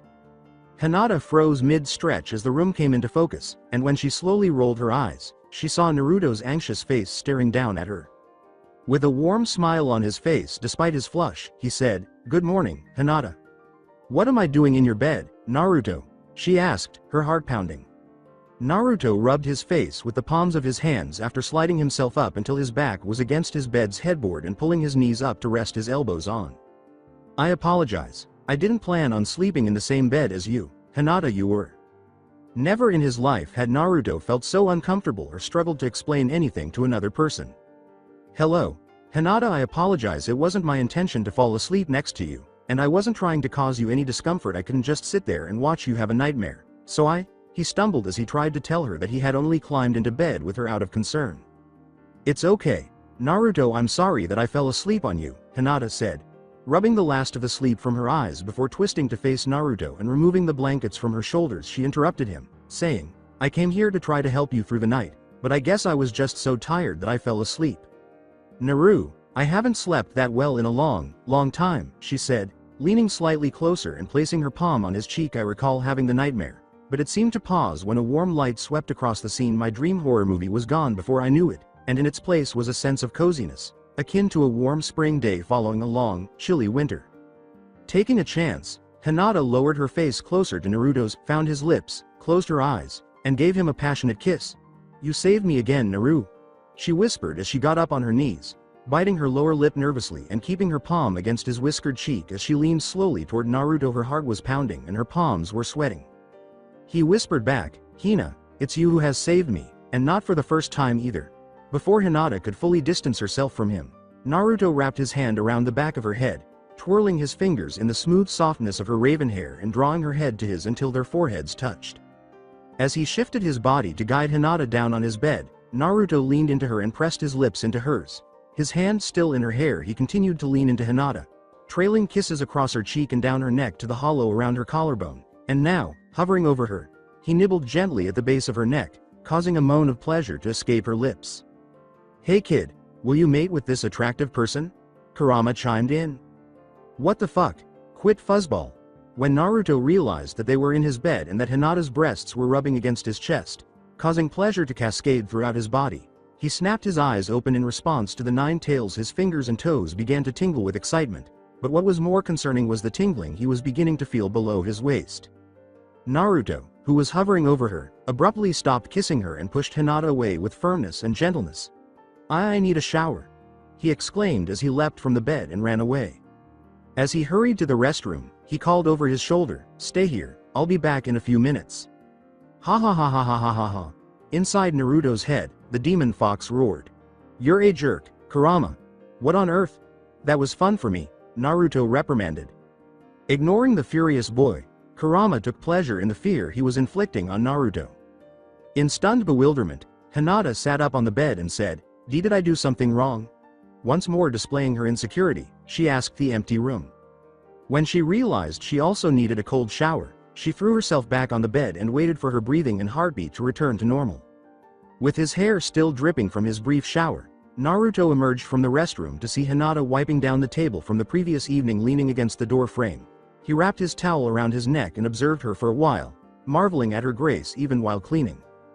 For the first time in her memory, Hinata felt his gaze on her and looked up to see Naruto leaning against the frame with a gentle, affectionate smile spreading across his features. When Naruto saw that Hinata had stopped cleaning and was staring at him, he jolted nervously and began scratching the back of his head. "Ha ha ha, I'm sorry for what happened over there," he said, nodding his head in the direction of the bed. Anyo, I should be the one apologizing to you," Hinata said, breaking off his stuttering as color rushed to her face. "I apologize for making you feel uncomfortable. Naru, I'm sorry I forced you to flee. I didn't run to the shower because of you, Hinata," Naruto said, hurrying over to put his hands on her shoulders and holding her at arm's length. The fox was unable to contain his utterance. Before helping to clear away the dishes, Naruto gave Hinata a quick hug and kissed the top of her head. Then, bending down to pick up the serving tray full of dirty dishes, he asked her, "So, last night I was thinking about what we could do today. Although I am aware that you have already committed to accompanying me to see Lee, I was considering spending this morning with him. Since you won't be training with your father after that, we could visit Ba-chan to discuss the jutsu scroll I requested. What are your thoughts?"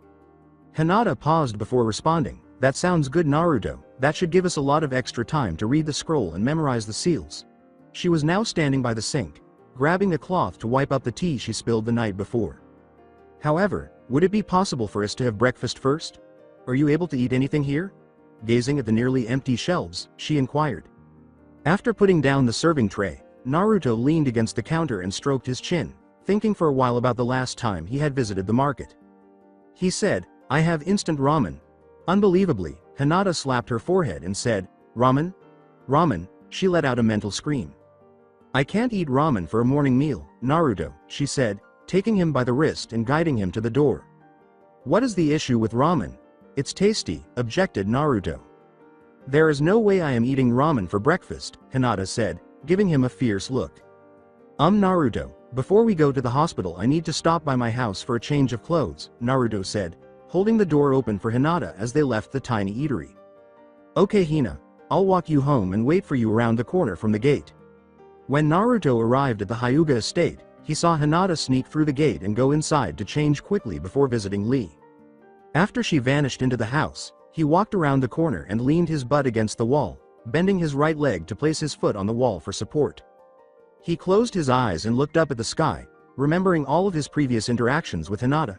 "Baka, how could I have missed all the signs?" He asked himself. "If I hadn't been so blind and stupid, I could have saved myself a lot of heartache." She even explained it to me in front of pain, but I mistook her words for a reference to the will of fire and her affection for all of her allies. A slim figure leaned silently against the wall next to Naruto, imitating his posture while he was busy scolding himself. When Naruto sighed and lowered his head to his chest, his visitor spoke. "I noticed that you and Hinata are becoming friends a long time ago. I promised someone who loved her very much that I would look out for her and make sure she wasn't harmed in any manner. Are you sure you won't break her heart?" Astonished, Naruto leapt from the wall and prepared himself for a taijutsu attack. Naruto fell flat on his face upon realizing who was speaking, but he immediately jumped back up and pointed. Ten, what the hell? I was nearly frightened to death by you." Naruto let out a scream. "Last night, I watched you two enter the village holding hands and appearing very friendly. I followed you when you walked her home after watching you two eat at Ichiraku's. She remained there for a while after you vanished around the corner, watching you as you left. If you break her heart, Naruto, I'll make sure you regret it for the rest of your life because she truly loves you." When Tenten thought of Neji, the man she was meant to marry after the war, her voice became emotional. "Before we were deployed, I promised Neji that if anything were to happen to him, I would take over in protecting her."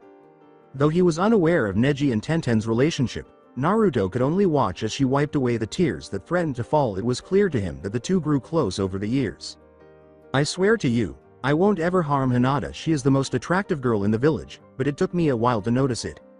She is the only person who has never recognized the demon that was locked inside of me and who has attempted to defend me in combat. She does not view me as the hero of the shinobi world, but rather as Uzumaki Naruto, The young man who had to face years of hatred for no apparent reason and who nevertheless vowed to protect everyone, but despite everything, she still loves me and is saving me from myself. I can sense it in here, Naruto remarked, covering his heart with his right hand. If I'm being completely honest with myself, I think I've loved Hinata for a long time, but I didn't want to admit it at the time. Tenten, I've only come to admit this to myself. My feelings were manipulated far too frequently, and people I cared about were used to try to harm me. Although Hinata is strong, she is also kind and innocent, and I didn't want to be the target of someone who would harm her in order to reach me. Thank you, Naruto, you truly deserve Hinata, Tenten said, throwing her arms around him. She really is something unique. Oh, and keep an eye out for Shino and Kiba. I believe they also saw you two last night at the bar last night. I think I heard Kiba yelling something along the lines of, I'm going to kick his ass regardless of whether he's the damn savior of the United Shinobi Force. Or something similar. She cautioned him that he sounded rather inebriated. In return, he gave her a warm embrace and said, thanks Tenten, I'll keep an eye out for Kiba.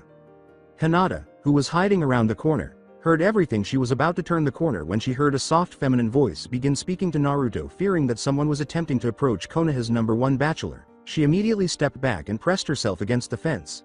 Listening to the conversation, when Hinata realized it was Tenten, she exhaled with relief.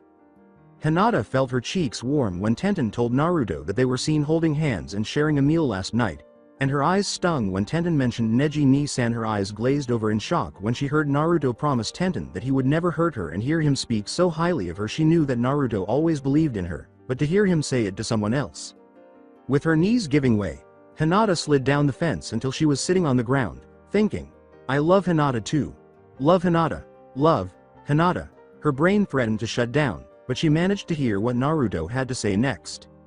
Hinata didn't hear Tenten's warning about Kiba and Shino, and she didn't realize when Naruto and Tenten had finished their conversation, so when Tenten rounded the corner, Hinata jumped in surprise when she felt someone nearby. Naruto's words kept repeating in her head, chasing themselves until she heard nothing else. Hinata slowly looked up to see who was in front of her after waking up from her daze. She was terrified that it was Naruto. Her eyes fell on Tenten, and she gave him a feeble smile, embarrassed that she had been caught listening in. Tenten simply smiled warmly, pleased that Hinata had finally gotten what she wanted. Tenten winked at the pale-eyed girl and went on down the street, imagining what might have happened if Neji had survived. Lee was sitting upright in his bed, gazing out the window, when he noticed two familiar figures walking upstairs to the hospital's main entrance. Sakura was with him once more, trying to check on his vitals and healing progress while also trying to cheer him up, so he didn't immediately notice how they were walking. The shorter of the two was holding the dangling hand and had her arm wrapped around his waist, and they were both laughing and chatting. Look, Sakura-chan. Lee pointed out the window and exclaimed, his arm trembling. At Lee's abrupt outburst, Sakura fell silent and snapped her head to face him, worried by the abrupt change in his tone and the shocked expression on his face. Following Lee's gaze, Sakura got up and moved to the window to see what it was he was staring at that had him feeling so agitated. Her jaw dropped when she saw them, and her eyes widened briefly before she fell forward and slammed her forehead against the window. Hinata and Naruto. She is still conscious even though he is touching her, not even her cheeks are flushed. Sakura's mind was racing, and she was glad that Naruto was finally moving past his crush on her rather than disappointed that he had done so. Lee-kun, now we don't have to worry about hurting Naruto's feelings if we tell people about us, Sakura said, turning to face Lee and leaning her back against the window. Yash. You're right, Sakura-chan. Naruto has been causing me a lot of anxiety. He has, in my opinion, suffered the most since the war's conclusion. I understand what you're saying, Lee-kun. He hasn't been spending the day in the village. Instead, he consistently leaves early and doesn't return until after dark. Although I was unsure of how to assist him, it appears that Hinata has managed to do so. He looked down at Hinata slyly and said, oh, not even a little blush this time? As they got closer to the hospital, Naruto draped his arm over Hinata's shoulders, and to his surprise, she didn't flinch or stiffen briefly when he touched her this time. Instead, she laced her fingers into his and wrapped her free arm around his waist. I'm hurt. Sorry Naru, I don't want any forced checkups with Tsunade-sama, Hinata said, glancing up at Naruto. Ouch Hina, your tongue wasn't this sharp earlier this morning, Naruto said, raising his eyebrows in response to Hinata's retort before bursting into laughter. When Naruto mentioned what they had done earlier that morning, Hinata's eyes widened and her cheeks blushed for a moment, but her embarrassment soon subsided and she was laughing with Naruto. Naru, you're just starting to realize how sharp this tongue can be. She winked at him as she said that. This time, Naruto was taken aback by Hinata's unusual behavior and blushed for a moment. After passing through the main entrance's automated doors, Naruto and Hinata went straight to the stairs that would take them to the floor Lee was on after arriving at the third-floor landing. They made the short walk to Lee's room, where he knocked louder this time to avoid disturbing any private moments, as he nearly did the previous time. Lee called, "Come in, Naruto-kun." "I guess he saw us coming in," Naruto said, raising an eyebrow as he turned to face Hinata. Naruto shrugged his shoulders and slid the door to Lee's room open. Stepping back to let Hinata in first, he turned his back to the room to shut the door, barely noticing that Hinata was standing motionless behind him, and bumped into her back. Hinata stood motionless, her mouth agape, and she saw Lee sitting in his bed in front of her, with Sakura sitting half on and half off, holding Lee's hand tenderly. Naruto, who was not at all shocked by the scene, stepped back from Hinata by half a step and waved to the couple with one hand in his pocket and the other up. Naruto said, "Good morning, Lee.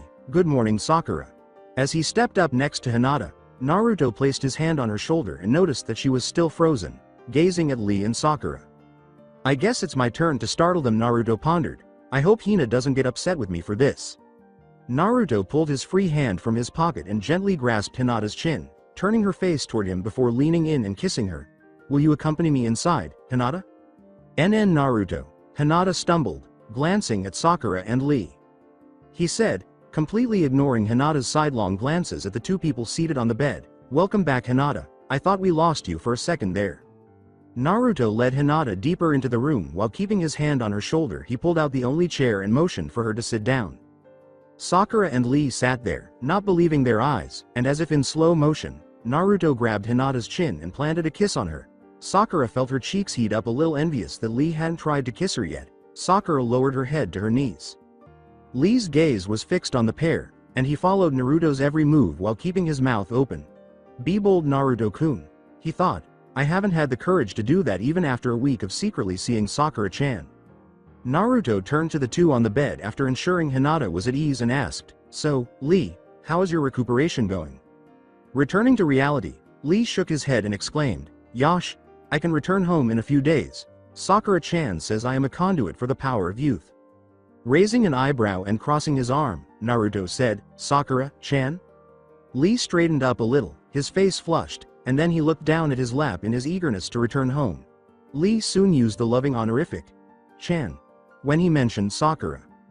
Sakura put her free hand over the hand she was holding and sandwiched Lee's hand between hers, saying, Naruto, Lee and I have something that we would like to share with you." Naruto raised his hand to deter Sakura. "Sakura, it's okay. I already know I accidentally saw you and Lee embracing each other yesterday when I tried to visit Lee. You guys didn't hear me knock. I didn't expect anyone to be with him, so I opened the door." Naruto closed his eyes and waited for one of Sakura's well-known punches while nervously scratching the back of his head. Sakura was still sitting on the bed next to Lee when he slowly opened one eye after no punch came. Naruto laughed and sighed with relief. He. "I guess I have something that I want to share with you. I'm sure that you have already figured it out, but Hinata and I are kinda dating now too." Sakura confirmed. "Hi, that kiss kind of erased any doubt." "Hey Hinata-chan, let's go and leave these boys to talk." "Oh okay Sakura-chan," was hinted by Hinata, who was still distraught. Taking Hinata by the hand, Sakura led or dragged her out of the room. After getting up and walking around the end of Lee's bed, she called behind her, "We'll see you guys in a little bit." As the girls departed, Naruto turned to face Lee as they heard the door click shut. "So bushy brow, how are you holding up?" "Physically I am healing fast. Sakura-chan has been a big help with that, always making sure that I don't overexert myself and using healing jutsus to encourage cell regeneration." With genuine happiness for Lee, Naruto exclaimed, "That is great to hear, Lee. But how are you doing otherwise?" Lee took a long time to look at his blanket before responding to Naruto. "I am still having great difficulty with this hole in my heart that Guy-sensei left." Lee responded, his eyes watering, "I don't sleep most nights, and when I do, the nightmares wake me." With a sigh, Naruto said, "Me too, Lee, me too.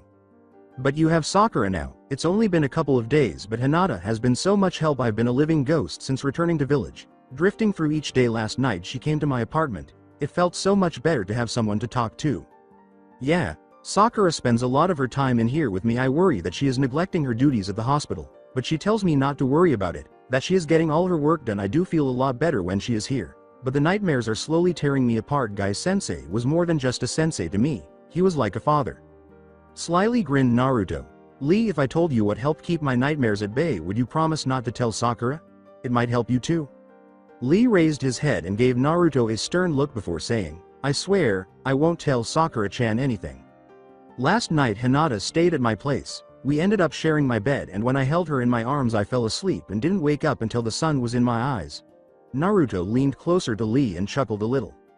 NN Naruto-kun, I couldn't ask her that, Lee exclaimed, his face displaying complete shock. You and Hinata didn't, I must have fallen asleep after she calmed down. What? Naruto exclaimed, waving his hands in front of his face. No, she fell asleep at the table and I carried her to my bed, where I climbed in when she began having a bad dream. I don't know, Naruto. Well, it won't hurt to ask. I bet that she isn't sleeping very well either. You might be right, but that is a big step for our relationship. We've only been dating for a couple of weeks. He chuckled, ha ha ha Lee. Hinata and I have only been dating for roughly 18 hours. Although I understand that she has had her eye on me a lot longer than that, but with her it just feels right. Like this is how things are meant to be, you know what I mean. Lee laughed, you're right. Hinata-chan has been following you for as long as I can remember. Lee sighed slightly, I have the same feeling with Sakura that you have with Hinata, even though it might be worthwhile to talk to Sakura-chan about spending our nights together. He added, looking out the window with longing, it just feels right. When they heard the door begin to slide open, both men turned toward it. They saw the girls return to the room, their cheeks flushed, neither of them making eye contact with their partners. Naruto winked at Lee and turned back to him for a moment before advancing toward Hinata. Naruto said, draping his arm across her shoulders once more, come on Hina, I think it's about time we went to see if Ba-chan has what I asked for. Tsunade heard a knock on her door and called, come in. Naruto yelled as he opened the door, Ba-chan, did Shizune find the scroll? Oh, so we are using the door now, Tsunade said, leaning back in her chair and setting her pen down on the mission report she had just finished reading. Naruto scratched the back of his head and remarked, ha ha ha ha, well someone wouldn't let me use my usual entrance. Tsunade glared at the young man as she leaned forward and crossed her arms on the desk. Stepping out from behind Naruto, Hinata said, good morning, Lady Tsunade. Tsunade stared at the young couple while sitting in stunned silence. Although Hinata's feelings for Naruto were well known in the village, she couldn't help but wonder what had happened to make him finally see her. So Ba-chan, the scroll. As Tsunade looked at Hinata, she realized how crucial it was for Naruto to learn the Hiraishin. Despite what most shinobi believed, Minato didn't create Hiraishin no jutsu for use in combat for the same reason. Nevertheless, it was crucial in numerous battles. No matter how far away he was, Minato wanted to find a way to keep Kushina safe. After falling in love with her, few people were aware that Kushina received the clip she wore in her hair as a gift from Minato. On the underside was a unique seal that would enable him to instantly send it to her in the event that she ever got into trouble. She could tell Minato that she needed him by simply placing a finger on the clip and allowing her chakra to flow into it. When Tsunade's face fell, her eyes softening and taking on a sorrowful expression, Naruto's hopes of receiving the scroll today were dashed. Minato-san, if only you could see your son now, you would be proud. He wishes to use your jutsu for its original purpose. Tsunade leaned back in her chair once more and sighed deeply. I've seen so many great shinobi die. Although Shizune actually located the scroll an hour after Naruto requested it, Tsunade was concerned about Naruto's motivation. She was concerned that he was heading in a dark direction because she knew he was struggling to deal with the significant losses they had all experienced. However, her doubts and anxieties vanished when she saw him standing there with Hinata, idly resting on her shoulder. Tsunade opened a drawer on her desk and took out a thick scroll. Shizune found it pretty fast yesterday. I had her copy the text from the original to this scroll. This one is yours to keep, Naruto. But don't be careless with it. There are secret leaf techniques in there, including the Hiraishin. Tsunade casually threw the scroll in Naruto's direction, and Naruto easily caught it. Don't worry, Ba-chan, I will guard this with my life, Naruto said, giving Tsunade his trademark silly smile. Naruto waved the scroll in front of him and said, come on Hinata, let's go get some ramen before we dive into this bad boy. With a sigh and a roll of her eyes, Hinata bowed briefly to Tsunade before turning to follow Naruto out of the room and shutting the door. The way Naruto and Hinata reacted when they considered having ramen for lunch made Tsunade laugh uncontrollably. The council was putting a lot of pressure on her regarding Naruto. The fear of the Kyuubi persisted despite Naruto's accomplishments. They feared that because he was currently depressed, the demon fox would be able to take control of Naruto and further destroy Konohagakure. She was relieved to be able to assure those elderly bats that they had nothing to be afraid of. Calling, Shizune. Was Tsunade. Shizune replied, "Hi, Lady Tsunade," sticking her head through the door. "Rearrange my schedule, I am going to take some personal time for the next few hours." "Hi, Lady Tsunade." Tsunade got out of her chair, picked up her green coat with the kanji for gamble printed on the back, and walked out of her office. She had a lot to share with her former teammate Jiraiya before they headed to the memorial stone. He watched as Hinata shut the door behind her while Naruto waited for her outside the Hokage's office. After shutting the door, Hinata turned around and sighed in frustration, asking, "Naruto, do we have to have ramen for lunch?" "What's wrong with ramen? I eat it all the time." "Naruto, only you could eat that much ramen and not get a stomachache. How about we stop by the market for some ingredients and I will cook us some lunch?" With a pout, Naruto accepted Hinata's suggestion to forego lunch of ramen and tucked the scroll into a secret pocket on his coat. He shuddered to think that she was going to force him to eat vegetables. While Hinata busied herself in his tiny kitchen, Naruto sat at the table and slowly unraveled the scroll. As Naruto read through a convoluted explanation of how the Hiraishin no Jutsu operated, a tiny crease appeared on his forehead and his eyebrows knitted together. He screamed, "Gah, it's so hard," as he lay back on the floor in frustration. Hinata jumped at his outburst and turned back to the stove to stir the contents of the bubbling pot. "Naru, you'll get it. You learned Kage Bushin no Jutsu when you were 12, and even then you only had a short time to learn the hand seals before Iruka-sensei found you." Drawing the Hiraishin seal in his mind, Naruto shielded his eyes with his arm. His arm slipped from his face and landed on the floor above his head as he heard Hinata place a plate on the table. He remarked, sniffing the air, "That smells really good, Hinata." When Naruto saw the mouthwatering meal that was waiting for him, he pushed himself back to a sitting position. "Woo-ah, Hina, this looks delicious." Returning to the table with her own plate of food, Hinata took a seat comfortably and grinned at Naruto's praise. "Thank you, Naruto, it means a lot to me that you like my cooking." "Itadakimasu," Naruto said, grinning at her and picking up his chopsticks. Naruto couldn't help but sigh with pleasure as he dug into his plate of food. "Oh, this is good, Hina." She picked up her own chopsticks and grinned at his compliment, saying, "Itadakimasu." In between bites, Naruto said, "Hina, after lunch let's take the scroll to that spot in the forest and study it together. I can't wait for us to learn it. That way we can see each other whenever we want." Without having to sneak in, or out, of the Hyuga estate, he gave her a pronounced wink. "Naru, I know you're excited to learn a new jutsu, but I think we should wait until tomorrow to go out in the forest. It's already getting to be late in the afternoon. If we go today we won't get a lot of time to study it." Hinata put a finger to her lips and thought she was aware that they would be wasting a lot of daylight hours if they went into the forest, but she also knew that there was no way she could persuade him not to study the scroll today. What if we stayed here to study the scroll after cleaning up the lunch dishes?" she inquired. "That way we can spend more time reading the scroll and practice writing the seals. Then tomorrow we can head out early and practice what we learn." After giving her statement some thought, Naruto said, "Well, I suppose you're right. Hina, we'll stay here to study and practice writing seals today." Hinata was washing their lunch dishes while Naruto stood at the sink, drying and putting them away in perfect unison. After washing the final plate, Hinata placed it in the drying rack next to the sink and leaned against the counter. She was amazed at how comfortable doing everyday tasks with him felt. She never had to cook, clean, or do the dishes because she was a main branch member of the Hyuga family growing up, but those tasks didn't seem like chores when she was with Naruto.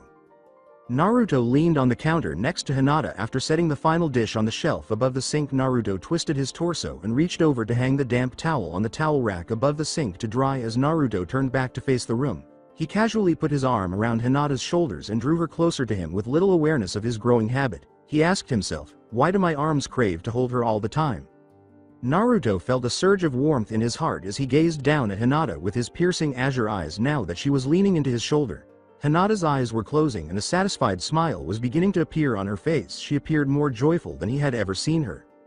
Naruto was never quite sure what love was because of all the hate he had experienced as a child when he was younger. He believed he loved Sakura, but now he knew it wasn't the type of love he had believed. It was true that he loved Sakura, but he loved her as a member of his family, just like he loves Sasuke and Kakashi. "Hinata, a yen for your thoughts?" A tiny furrow appeared between Hinata's eyebrows as she opened her eyes and glanced up at Naruto. She had been reflecting on the earlier conversation she had overheard and felt bad about listening in on Tenten and Naruto. Despite her desire to tell Naruto the truth, She was afraid he would become upset. Her voice trailed off, obviously nervous, as she said, "Anyo, I have to tell you something." An old, familiar feeling wrapped its cold fingers around Naruto's heart, causing it to sink to the pit of his stomach. "No, no, no, that doesn't sound good. Please Kami, don't let her leave me already," he pleaded silently. "I'm sorry," Hinata began after taking a deep breath. Please no Hinata, please don't leave me. Why you said that you loved me, that you wanted to be with me." Naruto's heart began to race, and he could already feel the sting of tears in his eyes as his fear of being abandoned surfaced. "I'm sorry Naruto-kun. I didn't mean to hear it, but I heard you talking to Tenten earlier today. I heard everything." Hinata admitted the truth. As she finished telling Naruto what she had heard, Hinata moved away from the counter and stood facing him. Lowering the arm across her shoulders, her pulse accelerated as panic began to rise as she glanced up at his face. His face was a blank mask that could not be read. He was staring right through Hinata as she attempted to look him in the eye to see how he would react. Hinata hurried to try to explain herself. As her panic began to flare, she shook her head and then buried it in his unresponsive chest, crying, "Anyo, I know that it was rude of me to eavesdrop on you when I heard Tenten talking, but when I heard her start to talk about making a promise to protect me, I froze." She grasped Naruto's jacket and took him by the elbows. "Please don't be upset Naruto. I didn't mean to eavesdrop. I know I should have went back inside or came around the corner, or something. I'm sorry," Hinata murmured into his chest. After hearing Hinata explain that she had unintentionally overheard his conversation with Tenten, Naruto remained silent for a minute to process what she had told him. He was terrified that she had decided he wasn't what she wanted. Then he realized that she had heard everything. Naruto's heart, still pounding rapidly, jumped into his throat as he exclaimed, She heard me tell Tenten that I love her. Oh crap. She heard that." He was unsure if he was ready to tell Hinata how he felt, but he had come to terms with the fact that he didn't want her to learn the same thing she did. His intention was to make it unique. Before speaking to Hinata, Naruto sighed and said, "Oh well, I guess the cat is out of the bag now."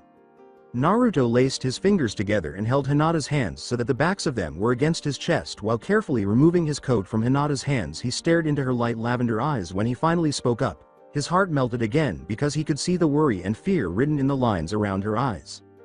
"Hinata, I could never be upset with you for that. I am just sorry that you found out in that way. I really wanted to make the moment I told you special." He stroked her hand with his lips. "Hyuga Hinata, I have had a long time to think about this. Longer than these past 2.5 days that we've spent together. I never forgot your confession to me when we fought Pain.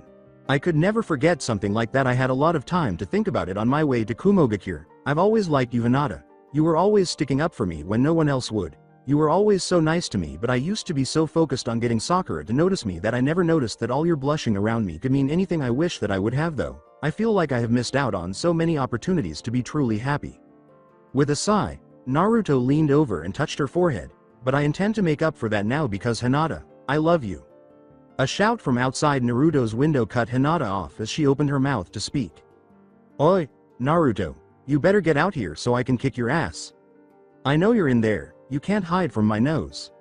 Naruto slapped his head and let go of her right hand, saying, "Shit, Tenten warned me that Kiba would be looking for me." Naruto let go of her other hand and moved past Hinata, who was now standing with her hands over her mouth and staring at his back. Naruto approached and tore open his window. He yelled back, "What the hell do you want, dog boy? Where is she? I know she's in there somewhere," Kiba said, sniffing the air. Hinata was staring at Naruto with wide eyes when he looked over his shoulder. Naruto put his foot on the windowsill and lifted his leg. He boosted his leap with chakra and launched himself from the room.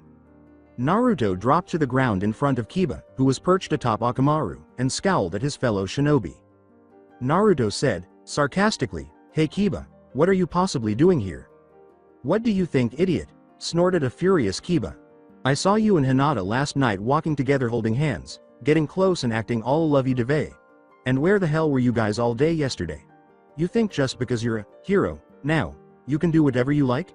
Kiba responded by emphasizing that Naruto is a superhero. Naruto essentially snarled, "What Hinata and I do and who we choose to spend our time with is of no concern to you Kiba." He hoped that he would no longer have to cope with this type of rage after all that he had done for his village and the shinobi world. "After what I saw last night, we went by Hinata's place this morning to talk to her. Lord Hyuga told me that she wasn't home, that she left a note saying that she was at your place. If you do anything our teammate, I swear to Kami that I am going to kill you Naruto." Naruto heard a buzzing sound and looked up to see a dark cloud of insects hovering over his head. Are? He asked Naruto through his arms above his head in a pitiful attempt to protect himself because he was so frightened of the bugs. Damn it. I didn't even see you, Shino. Yes, Naruto, if you do anything to Hinata you'll regret it. Why? Because Hinata is part of our team and we won't tolerate anyone bringing her any harm or distress. Shino continued to drone on. Kurama interrupted. Hey kid. You're not seriously afraid of these guys, are you? You could wipe these two out in minutes, even without borrowing my power? I know that, Kurama, but these two are important people to Hinata. I can't hurt them or she will be upset with me, and they know that they are just trying to protect her. It's the same way I feel about Sakura. Naruto loosened his posture and met Kiba's and Shino's eyes. Listen guys, it's up to Hinata to tell you anything. She is right up there in my apartment. If you want to go talk to her, I'll wait out here until you're done. Slap. Angry that the insects were beginning to bite him, Naruto yelled, damn it Shino, can you call your bugs back now? You know what Naruto, I think we'll do just that, Kiba responded. Kiba turned to face Shino and yelled, come on, let's go. Kiba and Shino, who were still seated on Akamaru, made their way to the stairs that led to Naruto's apartment door. It was Naruto who said, Kiba, yay, Akamaru is way too big to be going in my apartment. He won't fit down the hall, let alone through my door. Akamaru barked his agreement as he turned to face the stairway leaping down from Akamaru's back. Kiba gave him a pat on the head. Kiba flicked his head toward Naruto and said, okay boy, you stay here and keep that idiot company. Outside, Hinata heard Kiba shouting at Naruto, but she couldn't hear what he was saying to her longtime crush. She muttered to herself anxiously, why is Kiba here, and why is he yelling at Naruto? Oi, Hinata, open up. Hinata almost jumped out of her skin when she heard a knock at the door. Ignoring her overly protective teammate on the other side of the door, Hinata concentrated on attempting to soothe her jangled nerves and cursed her luck for ever being assigned to the same team as the brazen, loud-mouthed Kiba. Bang. Bang. Bang. Kiba banged on the door until it almost came loose from its hinges. Oi Hinata, come on, open up, he already told us you're in there. You us? She thought as she staggered to the door, her legs going numb with fear. She kept worrying, never once imagining that the always composed, level-headed Shino would show up to threaten Naruto. Did he bring father with him? She asked. Hinata managed to reach the door and opened it slightly to get a glimpse of the hallway, forcing her legs to comply with her orders before she realized what was happening. The door was thrown out of her hands and flew open, letting Kiba enter the tiny apartment. Shino trailed closely behind. With a knowing smirk, Kiba said, good morning, Hinata. Hinata asked, what are you guys doing here, as she glanced between her two teammates. Well Shino and I here saw something pretty strange, Hinata. Hinata let out a gasp and put her hands over her mouth. She knew she would eventually have to tell her teammates about her developing romance with Naruto, but she hoped she wouldn't have to for a few more days or weeks. She simply knew that being viewed in that way would cause her problems, so she cursed Naruto for insisting on holding her hand through the village that evening. Hinata took a deep breath, clutched her hands between her breasts, turned to face her teammates, and gradually started to explain to them how her life had changed over the previous 2.5 days. After an hour or so, Shino and Kiba descended the stairs, each of them reflecting on the information Hinata had just provided, only to discover Akamaru dozing off on top of a furious Naruto.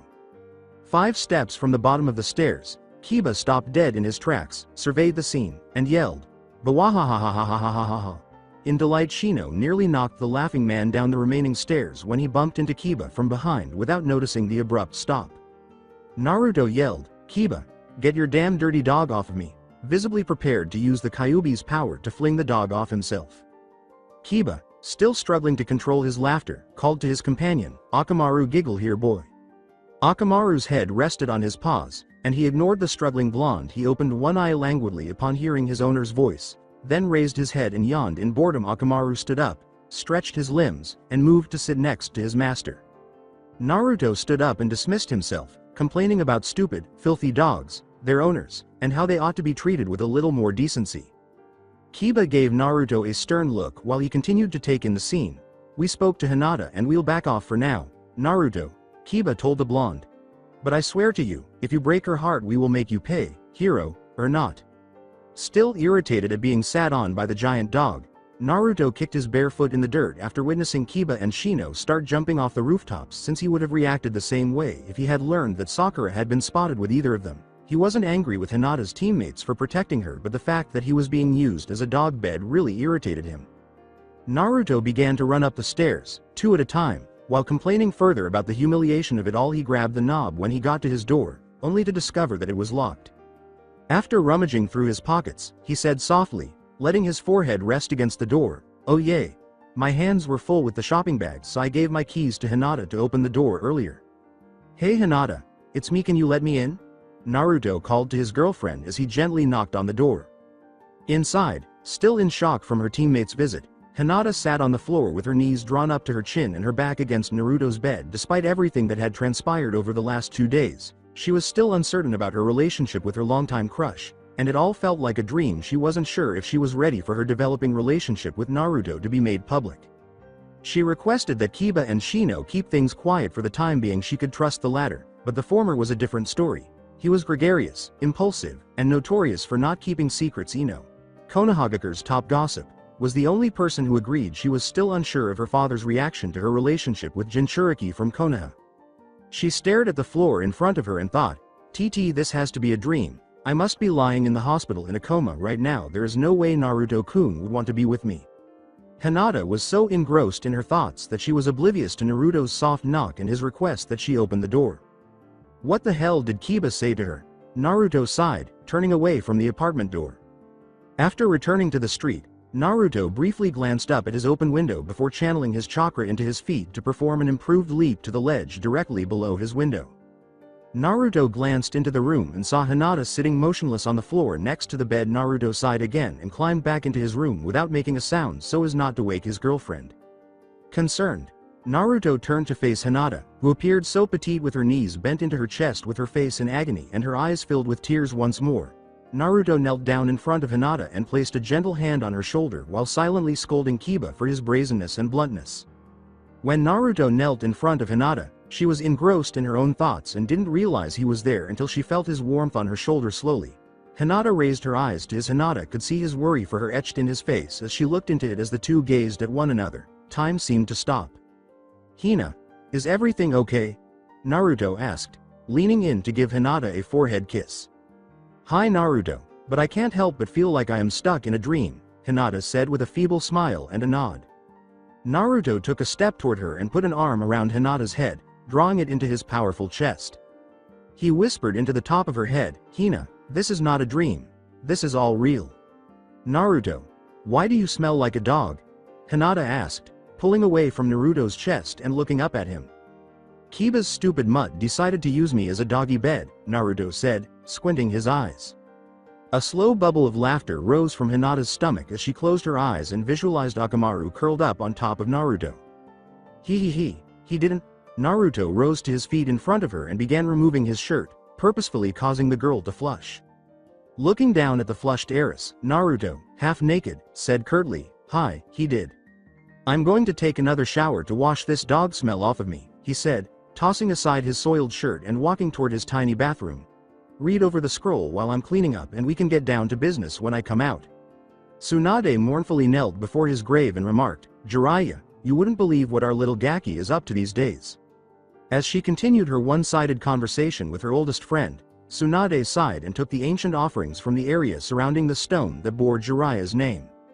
"He has grown so much since you left us. I don't know how it happened, but the boy has found that one person he wants to protect more than any other. Would you believe that after all the years he spent chasing after my pink-haired apprentice, it was the Hyuga girl that captured his heart? I don't know how the shy heiress did it, but she has completely captured his heart. The look in his eyes when he came to my office. I believe that for the first time in his life he is truly happy, or at least he is quickly becoming so." Tsunade continued cleaning up the area around Jiraiya's memorial by sprinkling water over the grave marker using the supplied bucket. Her eyes were misting as she washed away the dirt and dust that had accumulated since her last visit. "Naruto asked me for Minato's jutsu scroll yesterday. He wants to learn the Hiraishin. I was going to tell him that we couldn't find it. I was worried about his reason for wanting to learn his father's powerful jutsus. He has been in such a dark place since coming home from the war. He spends all of his time alone. Outside of the village no one knows where he goes, or what he does while he is gone."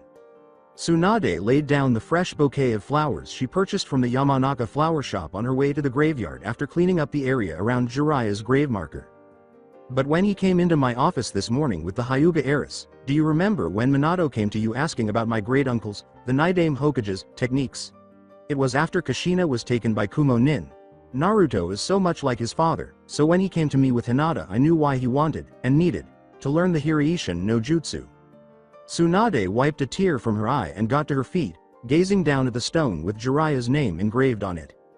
So much responsibility has been put upon Naruto's shoulders. Jiraiya, and he is still so young, but he carries the weight of the world. The boy that everyone once hated and feared is now the man that not only Konohagakure, but the entire shinobi world looks up to. I believe that he has even surpassed us, the legendary Sannin, a long time ago. Tsunade raised her face to the sky, closed her eyes, and sighed once more. A gust of warm air blew past her as she stood in silence, pushing her long green coat out behind her and lifting her hair out of her face. She went on, lowering her eyes once more to the icy stone that bore his name. Oh Jiraiya, I am so tired. My reign as Hokage hasn't been very long, but at anything but easy. He's not ready yet, but soon it will be time to make the Gaki's dream come true. Once things settle down more, and he gets some diplomatic training, I am going to name Naruto as the next Hokage, the Rokudame. He carries in him not only the will of fire, but also the dreams of Nawaki and Dan. He will be a great Hokage. His desire to protect what is precious to him is only outdone by his ability to do so. Tsunade knelt down and took out a bottle of sake and a saucer from her coat. She poured the sake into the saucer and placed it next to the fresh bouquet of flowers as a parting gift to her best friend. Tsunade stood up once more, pivoted on her heel, and began walking toward the cemetery's exit. When she glanced back over her shoulder, she muttered, "Until next time, old friend." Hinata observed Naruto walking toward the restroom while partially nude, unbuckling his trousers in an apparent attempt to agitate Hinata further. Hinata's eyes lingered for a brief moment more before she finally shook her head at Naruto's ridiculous antics as he vanished behind the door. With a sigh, Hinata turned to face the scroll resting on the table and muttered, "Well, I guess I should get started on reading." Hinata lifted herself off the ground by using the bed as a pushing-off point. After easing the stiffness in her joints, she walked languidly to the table. As the heiress of the Hyuga clan, she lowered herself back to the floor, eagerly took the scroll into her hands, and started reading, silently thanking her father for all the long days she had to endure during her rigorous schooling. As Sakura checked on Lee's healing progress, glowing green hands slowly hovered over his body. She noticed a tension in Lee's healing muscles that wasn't present during his morning examination, and her forehead wrinkled in distress. "Lee? Yes, my cherry blossom. Is there something bothering you? Your muscles are unusually tight. It's impairing your cell regeneration?" Lee said more than he asked. I can never hide anything from you, can I?" Releasing the jutsu and taking her hands off of his body, Sakura reprimanded, "Well, I'm no Yamanaka, but you are like an open book, Lee." After the test was over, Lee sat up in bed and stopped squirming because his muscles were healing, in large part because of the pinkette. Lee invited Sakura to sit with him by moving to the opposite side of the bed and extending his arm. Sakura gladly accepted Lee's offer, placing his medical chart on the little side table and cuddling up to him in his powerful arms while doing her best not to hurt him further. With a worried tone, she said, "So Lee, what's bothering you? You have been unusually quiet since Naruto's visit this morning, not to mention that your muscles are all tense." Sakura's mood abruptly changed as she clenched her fist until her knuckles cracked, threatening to kill the idiot if he had said anything to annoy her. Lee was worried about his friend's health and knew he needed to calm Sakura's hair-trigger temper. "No, Sakura-chan. Naruto didn't say anything to upset me. He just gave me something to think about." Lee sighed, tightening his hold around her shoulders. "Sakura-chan, did you see the look in his eyes?" Lee inquired. "Huh? The look in his eyes?" Sakura asked in response, wondering.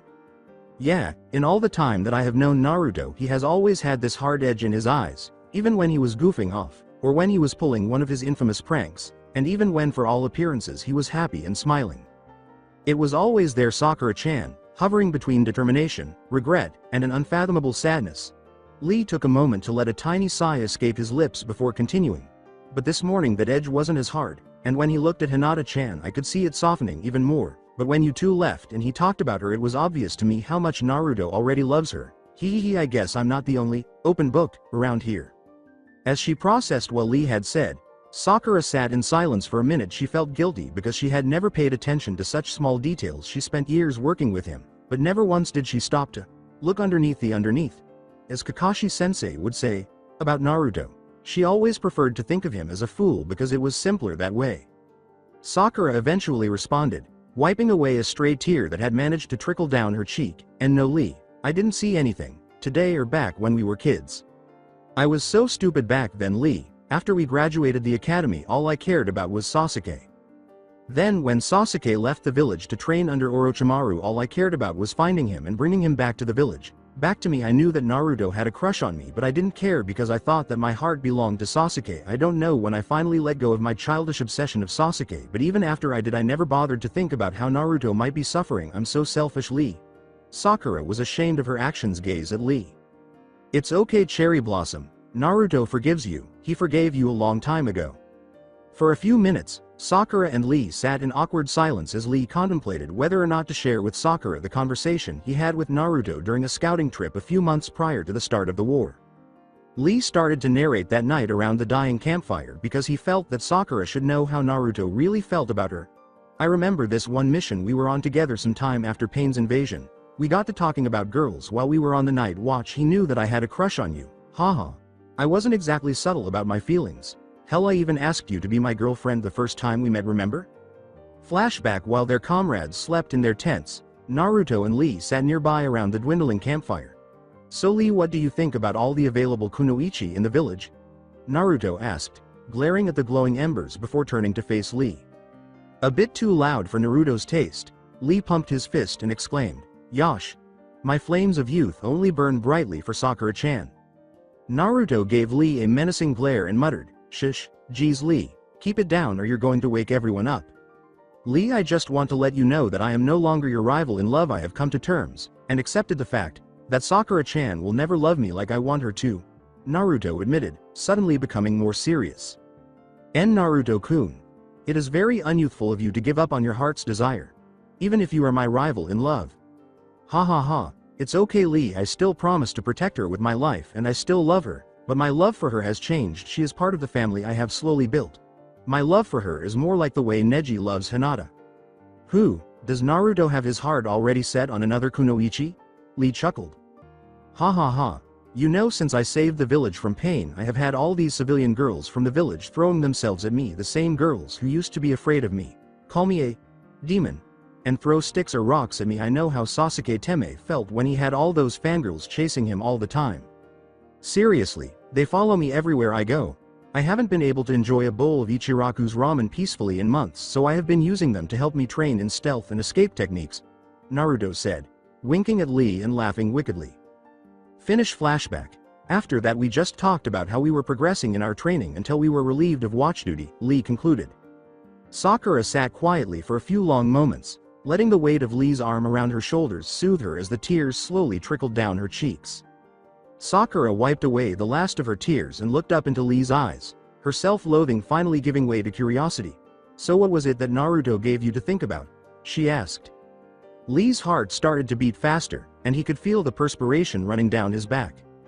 Oh come on Lee, it can't be that bad. Why are you so nervous? Sakura questioned, noticing that his heartbeat was quickening. Lee stammered sheepishly, blushing as he said, well, you see my cherry blossom, he, told me how he was finally able to get a good night's rest.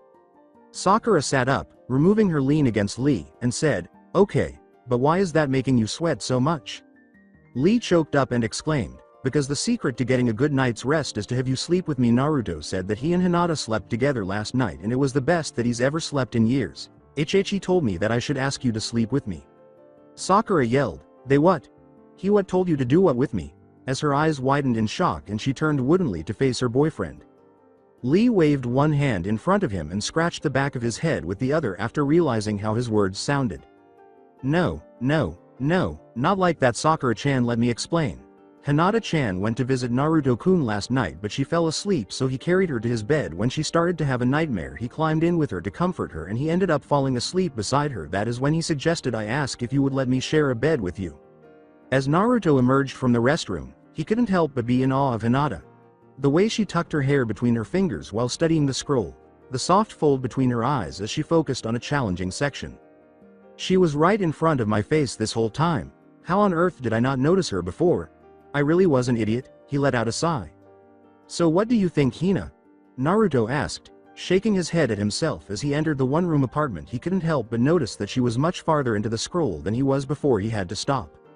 Well, there is a lot more to the Hiraishin no jutsu than I initially thought. It's not a jutsu that uses hand seals, so that leads me to believe that this is a fuinjutsu, Hinata said, letting out a deep sigh as she glanced up at Naruto. Naruto's shoulders slumped as he fell heavily to the floor next to her. "Why, Hina?" he asked her, weary. "Can't anything in my life be easy for once?" Hinata put her arm around his shoulders and drew him near. Hinata placed her cheek on top of Naruto's disheveled head, hoping that a gentle reminder of his ancestry would lift him out of his funk.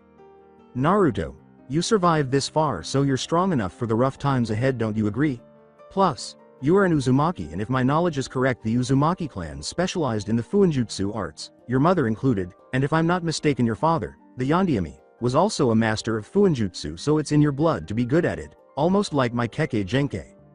Hinata-chan, I am so glad that you were here to help me with this, but I'm even happier that you are learning it with me. Shall we head over to the library and see what they have on learning Fuinjutsu?" he asked as he got up more upright. As he stood, Naruto sighed and offered Hinata a hand to help her up, saying, "You always know what to say to me when I start doubting myself, Hina." As she accepted the offered hand and gradually moved to stand next to the man she loved, Hinata burst out laughing. Naruto looked at Hinata and furrowed his brows in perplexity. "What's so funny?" he asked. He. I think that you might want to get dressed before we go anywhere." After getting out of the shower, Naruto looked down at himself and saw that he had forgotten to put on a shirt.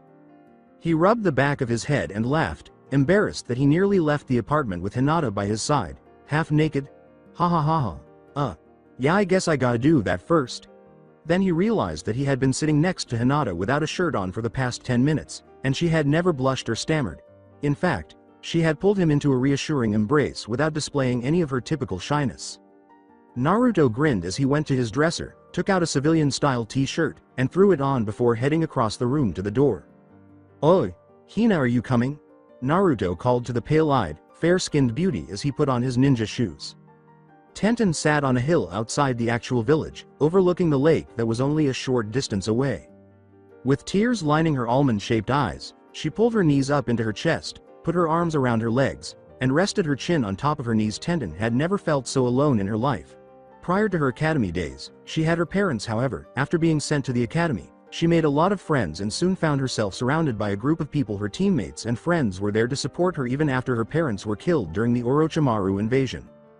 However, things were different this time around because everyone was coping with their own losses. All of her friends were coping with the death of a friend, family member, or sensei, as Tenten recalled her chat with Naruto. She considered how some of them might even find comfort in one another. No one, not even Lee, was aware of her relationship with Neji, aside from the prevailing sadness that pervaded the village.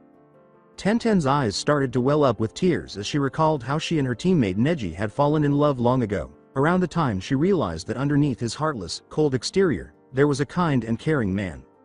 She recalled the first time Neji confided in her about his dreams and the reasons he felt compelled to maintain the icy Hyuga persona, even though he secretly wished to show his cousin Hinata how much he had changed since his altercation with Naruto during the Chunin exams. It was also the day they kissed for the first time, and how his icy heart had started to melt. As Tenten recalled the sensation of their first kiss, hesitant at first, but soon igniting with passion, she brought 2 fingers to her lips. His lips tasted like tea and were surprisingly soft. She recalled it as though it had just occurred. Tenten pulled her fingers away from her lips and clung to her knees even more tightly as her chest tightened with emotional agony. As if a kunai had just pierced her heart, she sobbed aloud for Neji's passing once more, burying her face in her arms. She found it difficult to maintain her composure in the presence of other shinobi or even the general public, let alone the village. She was unaware of how much more difficult it would be to control her emotions in the near future. Naruto and Hinata watched the sun slowly set as they walked hand in hand back to his apartment, looking up at the darkening sky. I guess we stayed at the library longer than I thought, Hina, said Naruto. I was surprised to see that they didn't have very many books on Fuinjutsu. Hinata thought about it. Hinata kept walking while resting her head on Naruto's shoulder. I didn't know there was an older section to the library. It looked like nobody has been back there in 20 years, but I'm glad that it was there, and that the librarian let us go back there. She looked like she didn't trust you, Naruto. Haha, I know what you mean, Hina. It's a good thing it was built into the same cliffside as the Hokage monument. I don't think those scrolls and books would have survived the destruction of Pain's attack otherwise. I guess that would be why we couldn't find any information on the sealing arts in the newer sections of the rebuilt library. Everything else was destroyed by Pain. Hinata pondered. Yeah, but we got a few really good books. I bet these are the same ones my dad used when he was learning Fuinjutsu, Naruto said, holding out the small stack of books he was holding in his other hand. As they continued to stroll down the street, Hinata leaned closer to Naruto. She couldn't recall ever feeling happier than she had in the last few days, and the more time she spent with Konoha's most unpredictable ninja, the more he appeared to emerge from his post-war shell. She was aware that, like her, he would always be tormented by the horror of war, but she also knew that everything would be fine if they were together. Naruto snapped her out of her reverie with the words, "Hey Hina." "Yes, Naruto? See, can you cook for me again? I usually just go to Ichiraku's for ramen every night for dinner, but your meals always taste so good. I don't want ramen tonight." Hinata's cheeks turned a pale shade of pink as she replied, "NN Naruto-kun, hi. I would love to cook for you again. I guess we should head over to the market before everything closes then. I never thought I would ever have to say this, but I don't want to have to settle for Ichiraku's tonight." Hinata laughed and said, "You better not let Tuchi or Ayame hear you say that." Visions of a terrifying Ayame brandishing her ladle of death danced through Naruto's mind as his face went pale and his eyes widened in terror. He quickly glanced around to make sure he wasn't heard saying he didn't want ramen for once. Naruto dragged Hinata with him as he ran to the market, a chill running down his spine. Sakura and Lee gazed out over the village, where street lamps were twinkling in the darkness, from the third-floor window of the hospital. Lee begged with pink-haired Kunoichi, his arms wrapped protectively around them as they lay in his hospital bed. "Sakura-chan, please don't leave tonight. I know that Naruto-kun can be a bit untraditional in the way that he does things, but he isn't as stupid as everyone believes him to be. Lee-kun, I can't. As an employee of the hospital it is forbidden. What if Tsunade-sama saw us? She would severely punish me or worse ban me from being a medic nin." As she brushed up against Lee's injured muscles, she turned over in the bed to look into his eyes and saw him wince in pain. Sakura went on, "Lee-kun, I shouldn't even be laying with you right now. You aren't healed yet. I could re-injure your muscles as they try to heal," with lines of worry etched into her forehead. She applied a healing jutsu to his chest with her free hand, which glowed green, until she was certain that she had temporarily relieved his pain. "I don't care about that, my cherry blossom. I am not healing at a satisfactory rate anyway because I can't sleep. I need you." Naruto-kun said that if I had you here I would be able to sleep. He said that Hinata-chan chased away his nightmares. "Please Sakura-chan, I can't take another night of nightmares and sleeplessness. Hokage-sama will understand, and if she doesn't I will do 2,000 push-ups in her office, and if I can't do 2,000 push-ups I will do 5,000 leg squats, and if I can't do 500. Alright, Sakura responded by cutting him off. "I will stay, but if I hurt you by accident and make your condition worse we won't try again until you are fully healed, understood?" "Yosh. Of course my cherry blossom," Lee said, his confidence ebbing from his voice. "Hey, Sakura-chan." "Yes, Lee?" With anxiety, Lee questioned, "Why me?" Sakura, concerned by his abrupt transformation, put her hand on his cheek and asked, "What do you mean, why me?" "Well, Sasuke-san is back in the village now, and if the rumors are true then he'll be released from the interrogation department soon. I know that you have always loved him, almost died trying to bring him back more than once, so why me?" Hinata turned to leave the kitchenette after they had finished washing up the last of the dinner dishes. Naruto extended his arm and wrapped it around her waist to keep her from moving too far. Naruto put his arms loosely around her lower back and pulled her close to him, allowing him to gaze into her eyes with love. Naruto gave her a cheeky wink and said, "Hina, that was the most delicious dinner I've ever had, well at least since yesterday." Before she could reply he lowered his face down to hers, his slightly rough lips gently pressing into her silky soft ones, turning his head slightly so that he could deepen their kiss, going unhindered by their noses. She fought the urge to blush and accepted his compliment, saying, "Thank you Naruto, I enjoy cooking for you, almost as much as I enjoy that." Slipping out of his grasp, Hinata turned and headed for the table, which was now piled high with the library's little stack of books. Stopping a couple of steps away from Naruto she looked over her shoulder. "You ready to start studying?" Naruto shook his head and replied, "Hi. I am beginning to wonder which one of us it is that has the demon fox tucked away inside." With his usual confidence gone, Naruto looked at the floor and said, Hinata-chan, can I ask you something?" Hinata's playful demeanor disappeared when Naruto abruptly changed his tone as she turned around and clasped her hands together over her heart. She thought, he only uses honorifics when he was dead serious about something. She put a consoling hand on the side of his face and reassured him, saying, "You know you can ask me anything Naruto." Raising his face to meet his gaze, he said, "Naruto-kun, you know that you don't have to be afraid to ask me anything." "I know Hina, but what I want to ask you could get you in a lot of trouble and I don't want that to happen." "Naruto, I am sure that whatever I have to say won't be as bad as you were thinking." After inhaling deeply, Naruto carefully took Hinata's hand away from his face and twisted their joined hands until the back of her hand was resting on his chest above his heart. Hinata, I really want you to spend the night with me again. I know that I am being selfish and that you will probably get in a lot of trouble if you don't go home tonight, but I need you here with me. Last night after you came here was the first time since I fought pain that I slept without waking up in a cold sweat from a nightmare. I don't want any more nightmares, Hina. Hinata stammered, reverting to her old routine, and Naruto. Naruto leaned forward and kissed her tenderly to silence her. With their faces still inches apart, Naruto ended the kiss as fast as he had begun. Why don't we study first? Then you can tell me your answer afterwards, said Naruto. Naruto looked more closely at Hinata. When there was no answer, her eyes were wide and glassy, and her face was frozen in shock. Naruto started to feel the all too familiar knot of worry settle in the pit of his stomach, mistaking her shocked expression for one of shock. Waving his hand in front of her face, Naruto called out to her, Hinata, in an attempt to break the awkward silence that had descended upon them. Hinata violently pushed Naruto away. After waking up from her daze, she snorted, pushing herself away and striking Naruto in the shoulder, saying, How am I supposed to concentrate on studying after you ask me a question like that? Wait, she's a Hyuga. I'm lucky she didn't close off any chakra points. Note to self. Don't piss off Hinata, says Naruto, his eyes widening as he averted his gaze from her irate stare and rubbed the sore spot on his shoulder.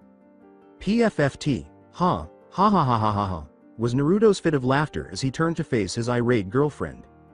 What's so funny? Said annoyed Hinata, crossing her arms over her chest. After taking a moment to catch his breath, Naruto said, Hina, in all the time that I've known you, I have never seen you angry. I've seen you try to hide from me, blush, stutter, worry, cry, happy, sad, and determined. But to be honest, Hina, you are so cute when you're mad. Naruto rubbed the back of his head as he always did when he was anxious. For a few seconds, Hinata gave Naruto a fierce look before turning and heading for the door, muttering, jerked, over her shoulder. As Naruto watched Hinata walk away in front of him, his shoulders sagged forward and his face fell. Naruto yelled, why wait? After her he begged Hinata, saying, please don't leave. I didn't mean to make you angry. Kurama commented, way to go kid. Kurama laughed and said, you've got a lot to learn about women. Shut it furball.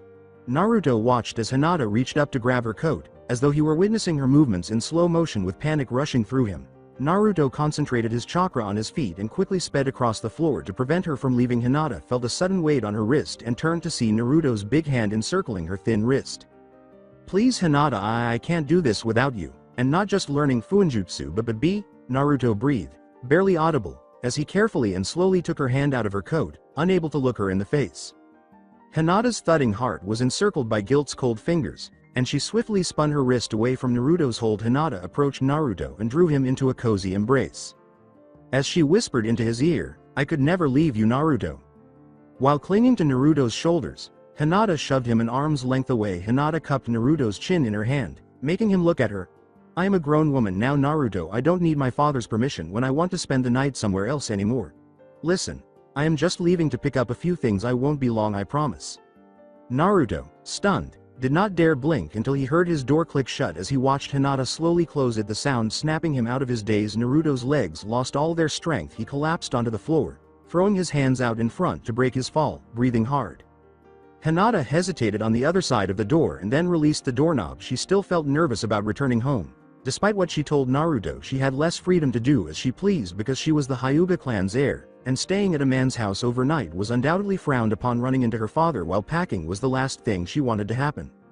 Speeding off towards her home, Hinata leapt from rooftop to rooftop in an attempt to make her trip home as quick as possible. Hinata felt guilty about manipulating Naruto's emotions as she traveled through the village.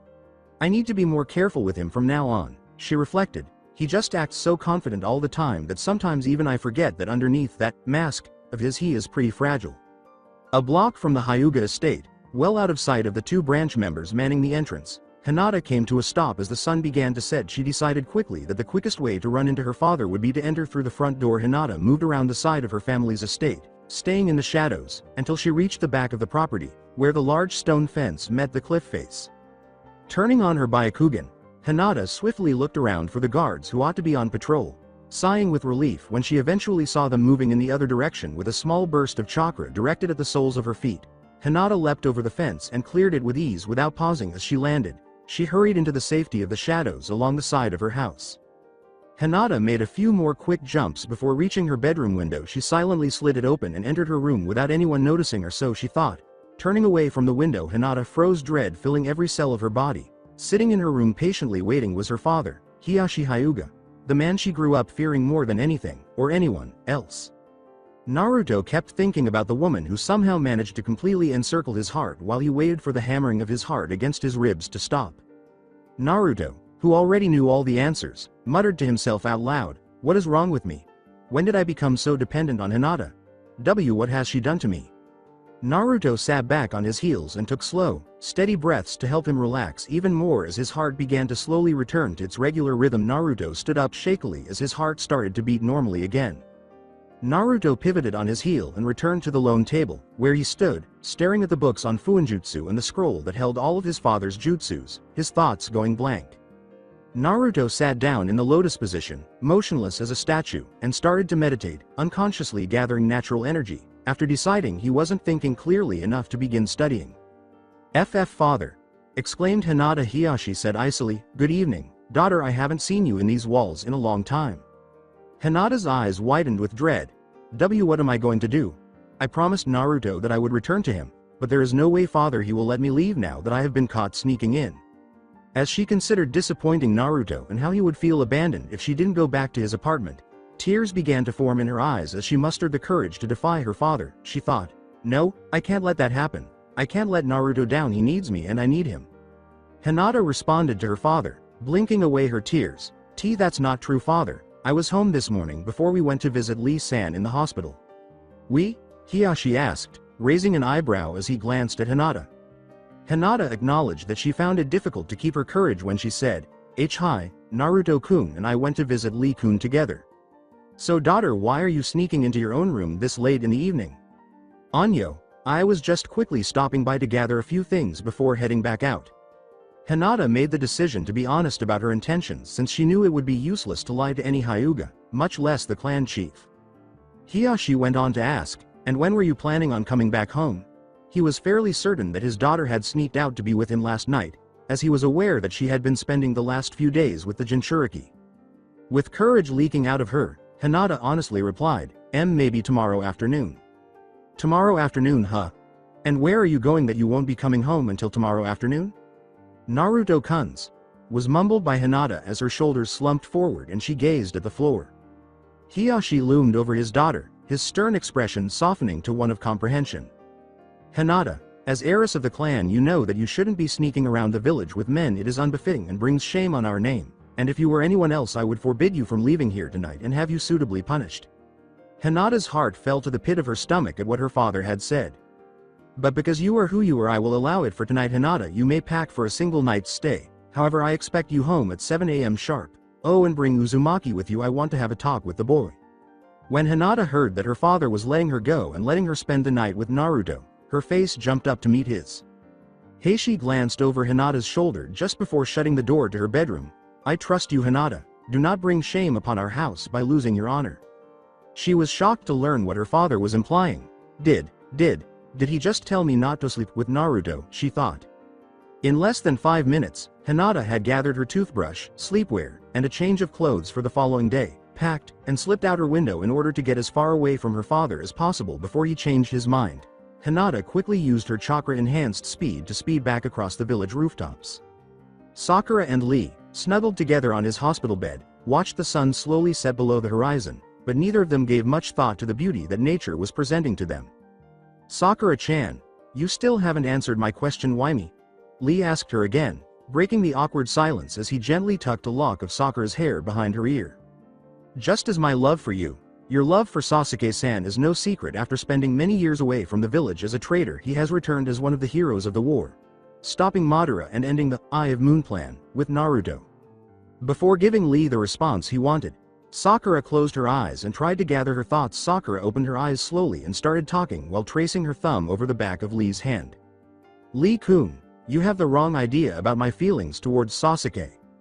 Yes, I once thought that I was deeply in love with him. He was so cool and mysterious. He was everything a girl could desire. Naruto and I were both so driven to bring him back to the Konohagakure, Although we each had our own reasons for it, Naruto was driven by the promise that he made me the day after Sasuke left. You know how he is with his Nindo, and I was driven by my desire to be with him and to be the girl that helped him restore his clan.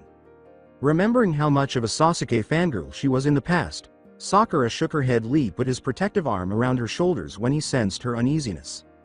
But somewhere along the way I changed. I thought about Sasuke less and less until he was no longer on my mind, and when something would remind me of him I realized that I no longer felt any romantic feelings for him. I still wanted to bring him back to Konoha, but it was because this is where he belonged. If only that snake bastard Orochimaru hadn't poisoned him during our first Chunin exams, he could have been an elite ninja for Konoha. Sakura turned over in Lee's embrace and gazed into his round, warm, dark eyes. Sakura couldn't help but smile at the man she came to love, finding solace in his unwaveringly trusting gaze. Lee-kun, do you remember how right after Naruto and Sasuke succeeded in ending the war we sent up temporary camp? The sensor types were sent out to find those who were missing and the medic nins were getting the wounded travel ready. Of course I do. Cherry blossom. That is when Kiba-san found me near death and I awoke in one of those med tents, or so I have been told. My memory of that time is really fuzzy. I was in and out of consciousness a lot in the first week of my recovery. Lee confirmed, attempting to recall additional details about the period. Hi, I remember seeing your limp body being carried into camp draped across Akumaru's back. You were severely injured. There were so many cuts and bruises that you were almost unrecognizable, and you were so pale. I thought you were dead, Lee. I almost fell apart where I stood. I didn't know why at the time, but seeing you like that I suddenly felt empty, like someone had reached into my chest and tore out my heart. The thought of losing Lee made Sakura feel empty once more, and she gripped at the pain where her heart ached in her chest as the terrible events of that day replayed in her mind. A dampness began to form in the corners of her eyes in an attempt to move on. Sakura blinked away the tears, but the memories were too much, and before she knew it, they had rolled across her face and spilled onto the pillow underneath. As he wiped the tears from Sakura's face and gave her a gentle kiss on the forehead, Lee reassured her that everything would be alright now and that he was alive and well because of her. In no small way he never let his lips leave her skin. Sakura closed her eyes and made herself suppress her feelings. Her eyes were determined to tell Lee the entire story when she opened them a few moments later. Well, that first night that camp was set up I was in the middle of updating patient field charts when Sasuke came into my personal tent to talk. He apologized to me for leaving the village and told me that it was the power of the curse mark that led him to seek out Orochimaru. He confessed to me about how he eventually got his revenge against Itachi. How it made him feel hollow, like an empty victory. He then told me about meeting up with the reanimated Itachi and the truths he learned about the Uchiha massacre. Sakura let out a sigh. The whole time Sasuke was confessing all this to me I wanted to feel connected to him, like I used to feel, but I couldn't. I was standing there trying to sort out my thoughts, and before I knew what was happening Sasuke wrapped his arms around me, said how stupid he had been, how he wished he had given me a chance. I was stunned stiff by his admission, and before I knew it he was kissing me, but I felt nothing. I should have been overjoyed because my dream of Sasuke recognizing me was finally coming true, yet the entire time he was kissing me all I could picture was you, Lee-kun. I am not that stupid, vain, fangirl anymore. I realized a while ago that Sasuke wasn't the right choice for me. The only thing he has ever managed to do is hurt me, mentally, physically, and emotionally. I have chosen to forgive him and I will help him on his road of redemption. But I could never be anything more than a friend to him. Sakura took a moment to consider what she had said, only to confess to herself that she hadn't given her feelings for the bushy-brioed Chunin much thought. She has been working constantly since returning home from the war. She was in great demand for many of the critical care patients because she was the best medic nin after Tsunade and Shizune. She didn't have time to pause and consider the whys and whens of her feelings regarding one of Konoha's biggest fashion gaffes because she was too busy tending to the necessary healing, delicate surgeries, and copious amounts of paperwork. As she continued, Sakura eased herself back into Lee's arms and rested her head on his chest, listening to the steady beat of his heart. You have supported me over the years, always telling me to be my best, to never give up, and to never stop challenging myself. Even now, as you lie in a hospital bed, you are more worried about me than you are about yourself. Naruto is the only person who has ever been there for me besides you, and we both know that was never going to happen. Sakura hesitated once more, tracing absently with her fingers the muscles on Lee's stomach while she tried to figure out how to explain something to him that she didn't understand herself. I suppose it all began a few years ago, but I can't pinpoint the exact moment when I began to feel more deeply for you. Lee-kun, I didn't spend much time in or near the hospital before I became Tsunade-sama's apprentice. That is, unless Naruto or Sasuke were there. But once I passed the medic nin exams and got a job, I was spending all of my time here. Recalling her first encounter with Lee volunteering in the sick children's wing, Sakura grinned. I was hurrying between patients because I was still getting used to the job when I heard a familiar "Yash" coming from down the hall. Curiosity overcame me, and despite my preoccupation, I stopped dead in my tracks and followed the sound of kids laughing. I was astounded by what I saw when I turned the corner to the children's visiting lounge. Flashback. Sakura followed the sound of children laughing and a familiar voice around the corner. She began to ask, "What is going on?" but stopped when she noticed a man wearing orange leg warmers and a horribly familiar green spandex jumpsuit. Why is he in this place? As she observed Rock Lee engaging with a sizable contingent of Konoha's most defenseless residents, she pondered. Yash. I will now perform 600 push-ups, 800 leg squats, and 50 handheld runs up and down the hall while singing Sakura Sakura with my flames of youth. When the crazy ninja began performing the push-ups, the kids laughed at him. 1, 2, 3, In the middle of his fourth push-up, Lee fell to the ground as the kids piled on top of him. He laughed, rolled over, and scooped up a few of them before starting to wrestle them all. One of the nurses who was frequently assigned to the children's ward was stopped by Sakura, who said, "Hey, does he come here often?" The kids appeared to know him quite well. With a warm smile, the nurse turned to face the wriggling group of kids and the lone ninja. Yes, when he isn't on a mission, Lee-sama visits once a week for the majority of these kids. His visits are the high point of the week after he finishes playing with the healthier kids. He visits all of the sick kids who are unable to leave their rooms. The children adore him, despite his occasional silliness, she said. Incredulous, Sakura stammered, Thank you." Finish. Flashback.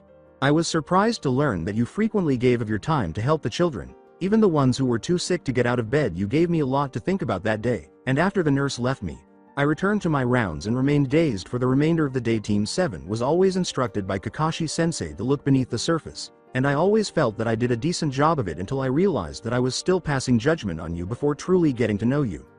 When Sakura's journey down memory lane reached the day she discovered a sobbing Lee putting a single narcissus flower at the base of a graveyard headstone, her face darkened.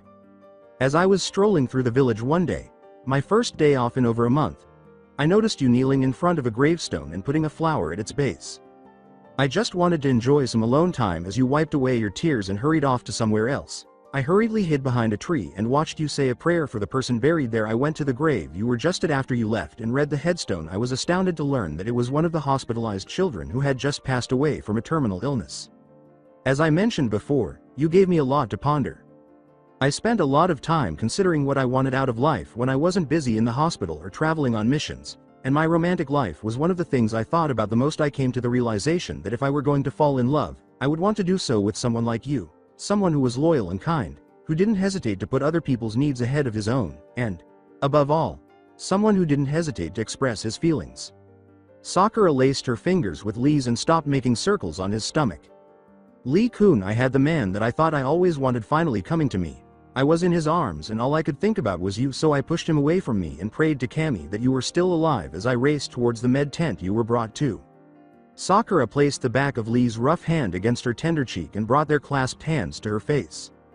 When I thought that you had died, I realized that it wasn't someone like you that I wanted to fall in love with, it was you that I had already fallen head over heels for.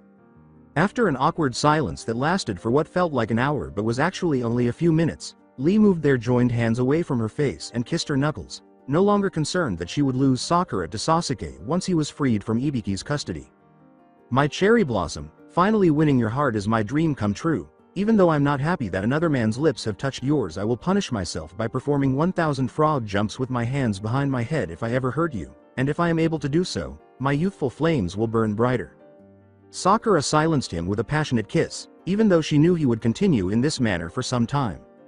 She broke away from Lee and giggled, I love you, Lee-kun. Lee leaned in for another kiss and whispered, I love you too, Sakura-chan. Naruto opened one eye and glanced at the moment he had heard Hinata gently knock on the door. He stood up, stretched out his back, and raised his arms above his head after unfolding his legs from the lotus position. Naruto walked toward her to meet her at the door and called out, It's open, Hinata. As she walked in, Hinata noticed the orange tint around Naruto's eyes and the shift in his pupils, and she immediately understood how he could recognize her at the door. How did you know? Oh, never mind. The Toad Sage asked, his face contorted in bewilderment. Hina, what were you going to say? Shutting the door after her. Well, I was going to ask how you knew it was me at the door, but once I saw that you were in sage mode, I didn't need to anymore, the raven-haired Kunoichi said.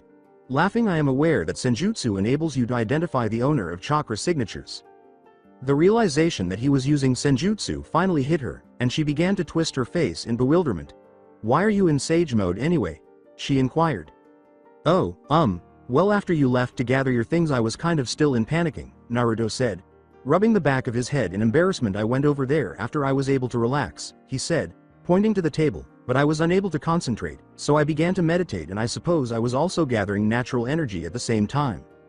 Hinata stood on her toes and put a warm, soft hand on Naruto's whiskered cheek while grinning at him. I apologize for making you feel that way, Naruto, but I was just playing around with you, Hinata said. Leaning in to give him a tender peck on the cheek. I would never purposefully harm you, she said apologetically in a whisper.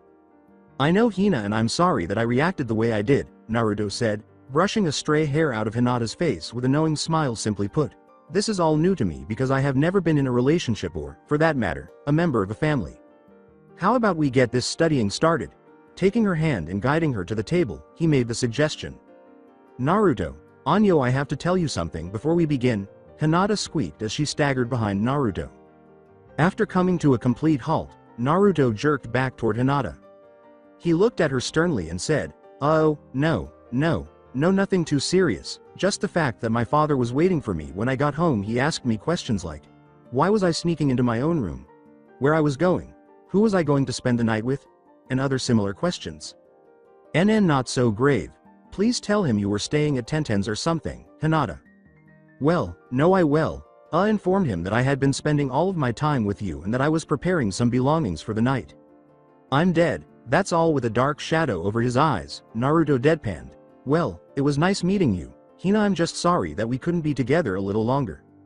Anyo, my father has asked that we come to my house tomorrow at 7 o'clock, Hinata muttered shyly, fearing that Naruto would be disappointed. Once more, I sincerely apologize, but I don't think we will get much studying done tonight. No, Hina. Everything is fine, although it happened much sooner than I had hoped. I knew your dad would eventually find out. However, I am aware of a method that would allow us to learn and practice Fuinjutsu while simultaneously getting some rest.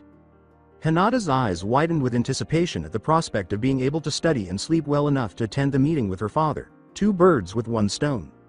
Really? Hello. Naruto gave an enthusiastic response.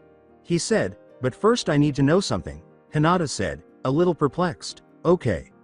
I must know the size of your chakra reserves. My approach to learning things more quickly necessitates a lot of control and chakra.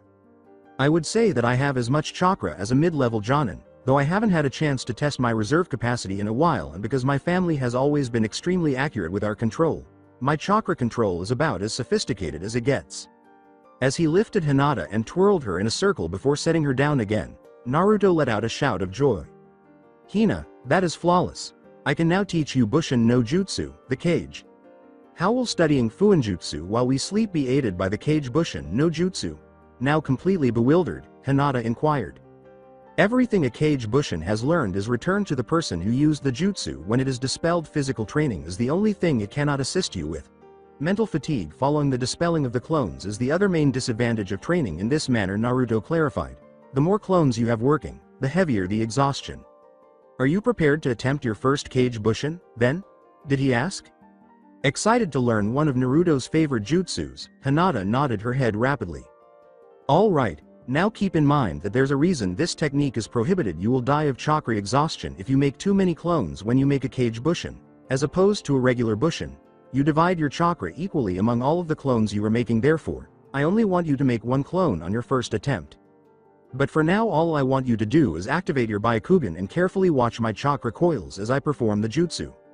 Alright, Naruto-kun Byakugan. In response, Hinata swiftly activated her Byakugan. As Naruto concentrated his chakra into the cross-hand sign, Byakugan, Hinata saw his chakra coils glow brighter through her. The phrase, Kage Bushin no Jutsu, was uttered by Naruto, who made a single replication. As Naruto concentrated his chakra into the cross-hand sign, Byakugan Hinata observed through her that his chakra coils glowed brighter. Kage Bushin no Jutsu. Hinata's eyes widened as she saw Naruto's chakra literally split in half, creating the shadow clone. Her Byakugan remained activated, and she gazed at both of Naruto's, closely examining the clone's chakra network. It's incredible to witness your shadow clones with my own eyes, Naruto-kun, even though Neji Nisan informed me that they had their own chakra networks. With a flush on his whiskered cheeks, Naruto admitted, he, this is the technique that made me pass the academy test to become a genin.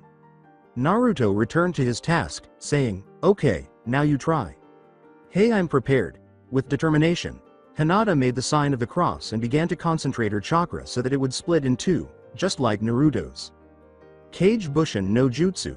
Naruto was shocked to see a perfect duplicate of Hinata standing next to the real one after the smoke had cleared. Hina-chan, wow. You have incredible chakra control, as evidenced by the fact that you succeeded on your first attempt. I'll now demonstrate to you how.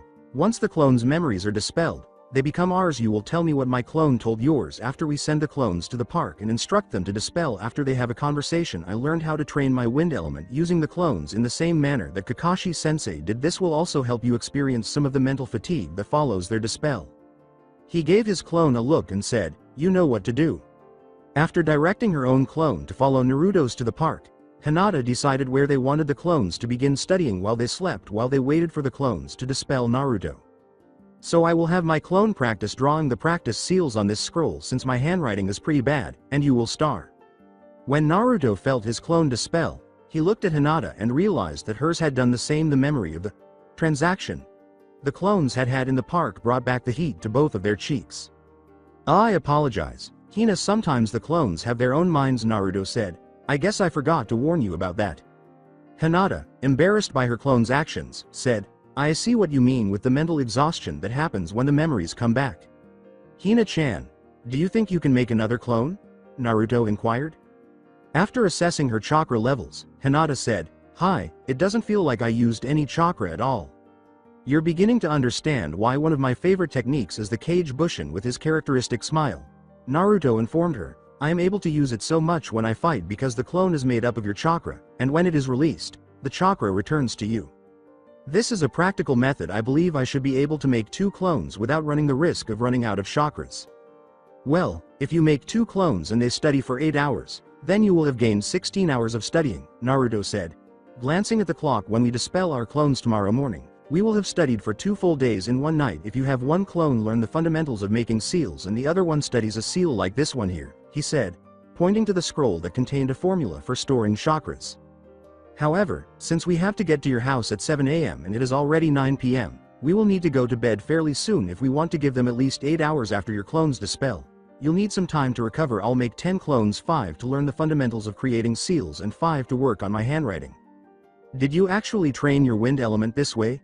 This is incredible. If we continue to train in this manner, we will soon be able to perform the Hiraishin, Hinata cried. Hey, using shadow clones is about much more than just outnumbering your opponent. Additionally, Naruto told her, the clones can think for themselves and use any jutsu you already know. Anyway, let's create those clones and go to bed before we meet your dad. We must rise early and then recuperate from the psychological fallout. Jutsu is not Kage Bushin. Hinata and Naruto both yelled in nearly perfect unison. Now, I want each of you to get a pencil and a piece of paper so you can practice writing. Naruto started teaching his clones, and I want you 5 to get that book and those scrolls and learn the fundamentals of making a seal.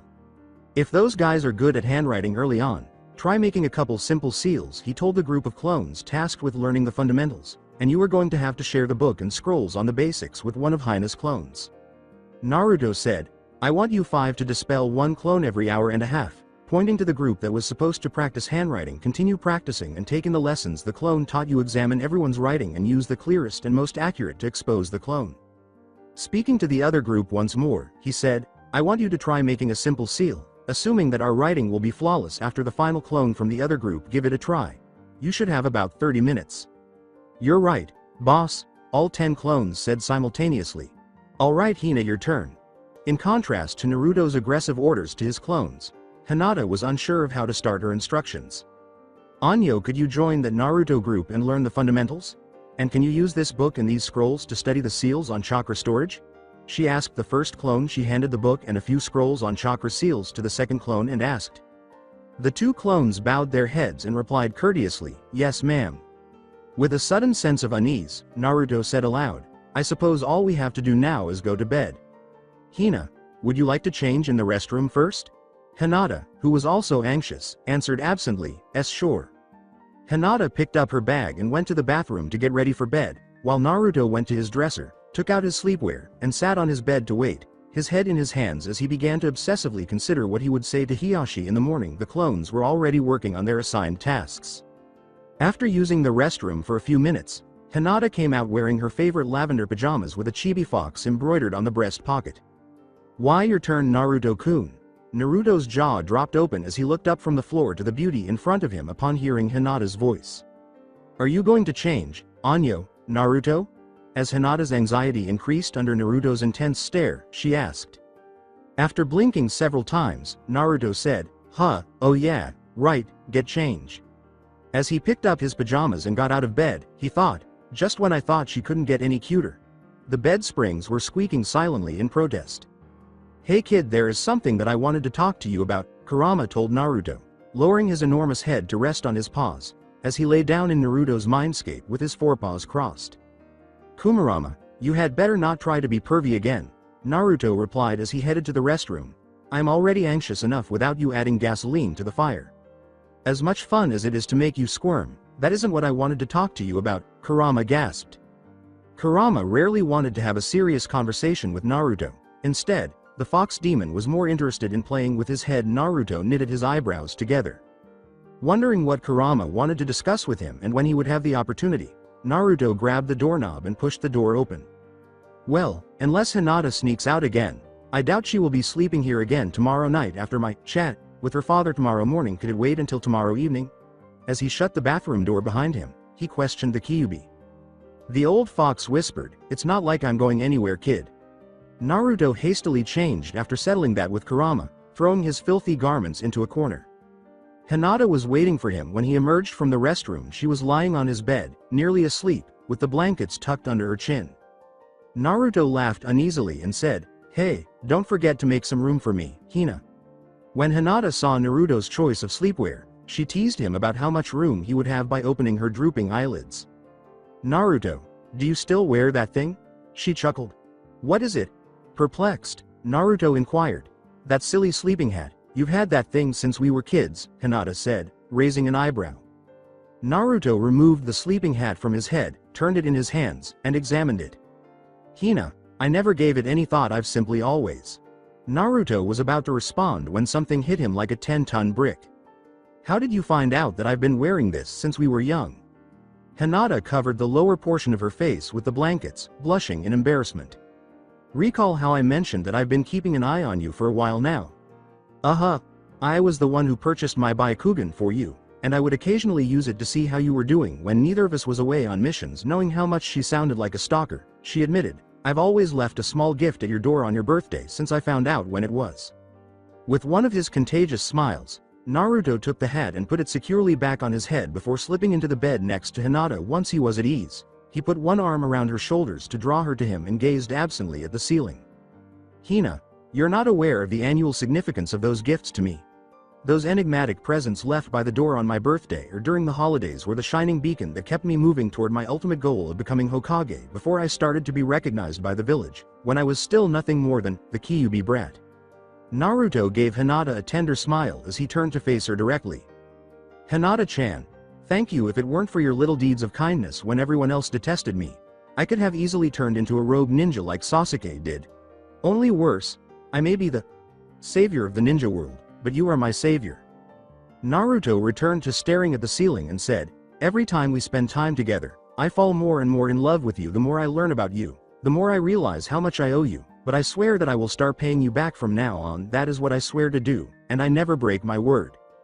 Hinata interrupted him, saying, my ninja way.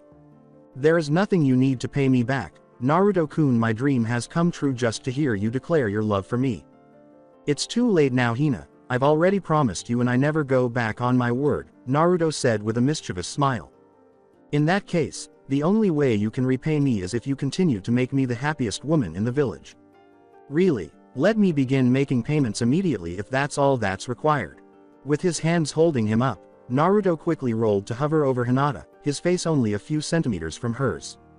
He slowly lowered his head until his lips met hers, pressing harder, opening his mouth slightly to let his tongue brush against her mouth, requesting permission to enter. Taken aback by his sudden intensity, Hinata was engrossed in the moment, oblivious to the 12 sets of eyes staring at them who were no longer studying. When she felt his tongue brush against her lips, she felt a ball of heat build up in her stomach, spreading outwards, engulfing her entire nervous system. She opened her mouth to give him the permission he requested, and he was able to slide his tongue into her mouth. Naruto let out a little groan, which vibrated between them and heightened their excitement. Naruto, who was still oblivious to the small group of people seated just a few feet away, pressed his hips against Hinata's while trailing kisses down to the nape of her neck and along her cheekbone, pausing to give her collarbone a light nibble. With her better judgment clouded and her nerve endings burning with pleasure, Hinata was powerless to stop Naruto's steady descent south. She gasped as Naruto started working his way lower, his lips now softly kissing her cleavage while his hand fumbled with the top button of her pajamas. Even though the other people in the room were just copies of themselves, Naruto realized they weren't alone in the room when they heard someone loudly clear their throat as they were finally able to loosen the top button on Hinata's pajamas, and they froze in place. As they slowly turned their heads in unison, Naruto and Hinata noticed that all 12 clones had deeply red cheeks, which made their own cheeks burn with shame. Anyo, Hinata stumbled. I think we should go to sleep now, Naruto. Hina, I believe you're right. Naruto tried to laugh away his discomfort and apologized, saying, sorry about that. Naruto slid off of her and settled back into his chair, holding Hinata firmly. Tenten sat by herself on a hillside in Konoha, gazing out over the Leaf Village. As she had done since they returned, she was so engrossed in the memories of the man she loved and missed that she didn't notice anyone else was coming until she felt a hand resting on her shoulder. A yen for what you think? A deep, manly voice inquired. Tenten tipped her head back until she was looking at the man behind her, and she raised her chin off her forearms. Are you not the brother of Temari? How come you're in Konoha? And why are you out at this hour? Knitting her brows together, she asked, trying to recall this man's identity. The name is Kankuro, and yes, I am one of Temari's brothers. We've met a few times before, the odd man said with a half smile. Anyway, while Temari and Shikamaru start organizing their wedding, I'll be in town for a few weeks. Tenten muttered, I thought you looked familiar, as she put her chin back on her arms. Kankuro laughed and said, yeah, I usually wear my war paint everywhere I go. We arrived this afternoon after a long couple of days, and Temari isn't always the most convenient travel companion. Despite my slight travel fatigue, I was unable to fall asleep, so I made the decision to take a walk. Kankuro said, following a clumsy and uncomfortable silence, so, can I sit here with you for a little while? She simply shrugged her shoulders and let Kankuro make the decision because she didn't really want him to stay but also didn't want to be alone anymore. Kankuro moved to sit next to her after realizing how much she needed a friend. So, were you interested in discussing it?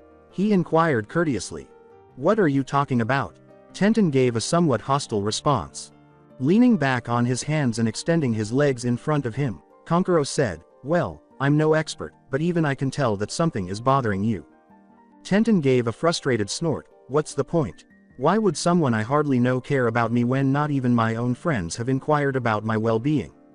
At her obstinacy, Kankuro shook his head and said, we are all still getting over the war. We all handle it differently, but I'm sure they would support you if you told them how uncomfortable you are. What are you aware of? Tenten gave him a stern look. Well, everything I know comes from Shikamaru. According to what I've heard, you don't act as though you've been impacted as much as other people when you're in public. However, you are more familiar with that man than I am. Tenten, he is too intelligent for his own good and has hawk-like eyes. I heard him discussing your silent suffering with my sister, Kankuro noted. If there's one thing I've discovered about you, Leaf Ninja, Tenten, it's that you never desert a friend. Never. You are surrounded by many friends. Why don't you ask them for help? How can I ask the others for help when we are all suffering? Tenten shot him a stern look, suggesting that this man was not as foolish as he appeared. She snarled. Furthermore, they are unable to assist me in any way, Tenten whispered, just loud enough for him to hear. I lost the man I loved, but no one knows that because we weren't going to reveal our secret relationship until after we returned home as victors. It felt good to finally come clean about being in a secret relationship, even though discussing Neji made her eyes water. This was the first time she had ever told anyone about it. With a dark shadow across his face, Kankuro stood and said, we all lost loved ones, Tenten. You aren't the only one to lose your partner. Tenten heard him say, anyway, I am here for a couple of weeks. As she felt his hand on her shoulder once more, I'll be available if you need someone to talk to. Kankuro walked a few paces toward the village before coming to a halt. Before leaving again, he called over his shoulder and said, besides, it's not like Temari will let me have anything to do with planning her wedding anyway. He hoped Temari would choose to sleep at the Nara house rather than the apartment that Tsunade had given them because speaking with Tenten had reopened some old wounds, and he needed some alone time to heal them. That's it for today. I hope you guys enjoyed this great story. See you in the next one.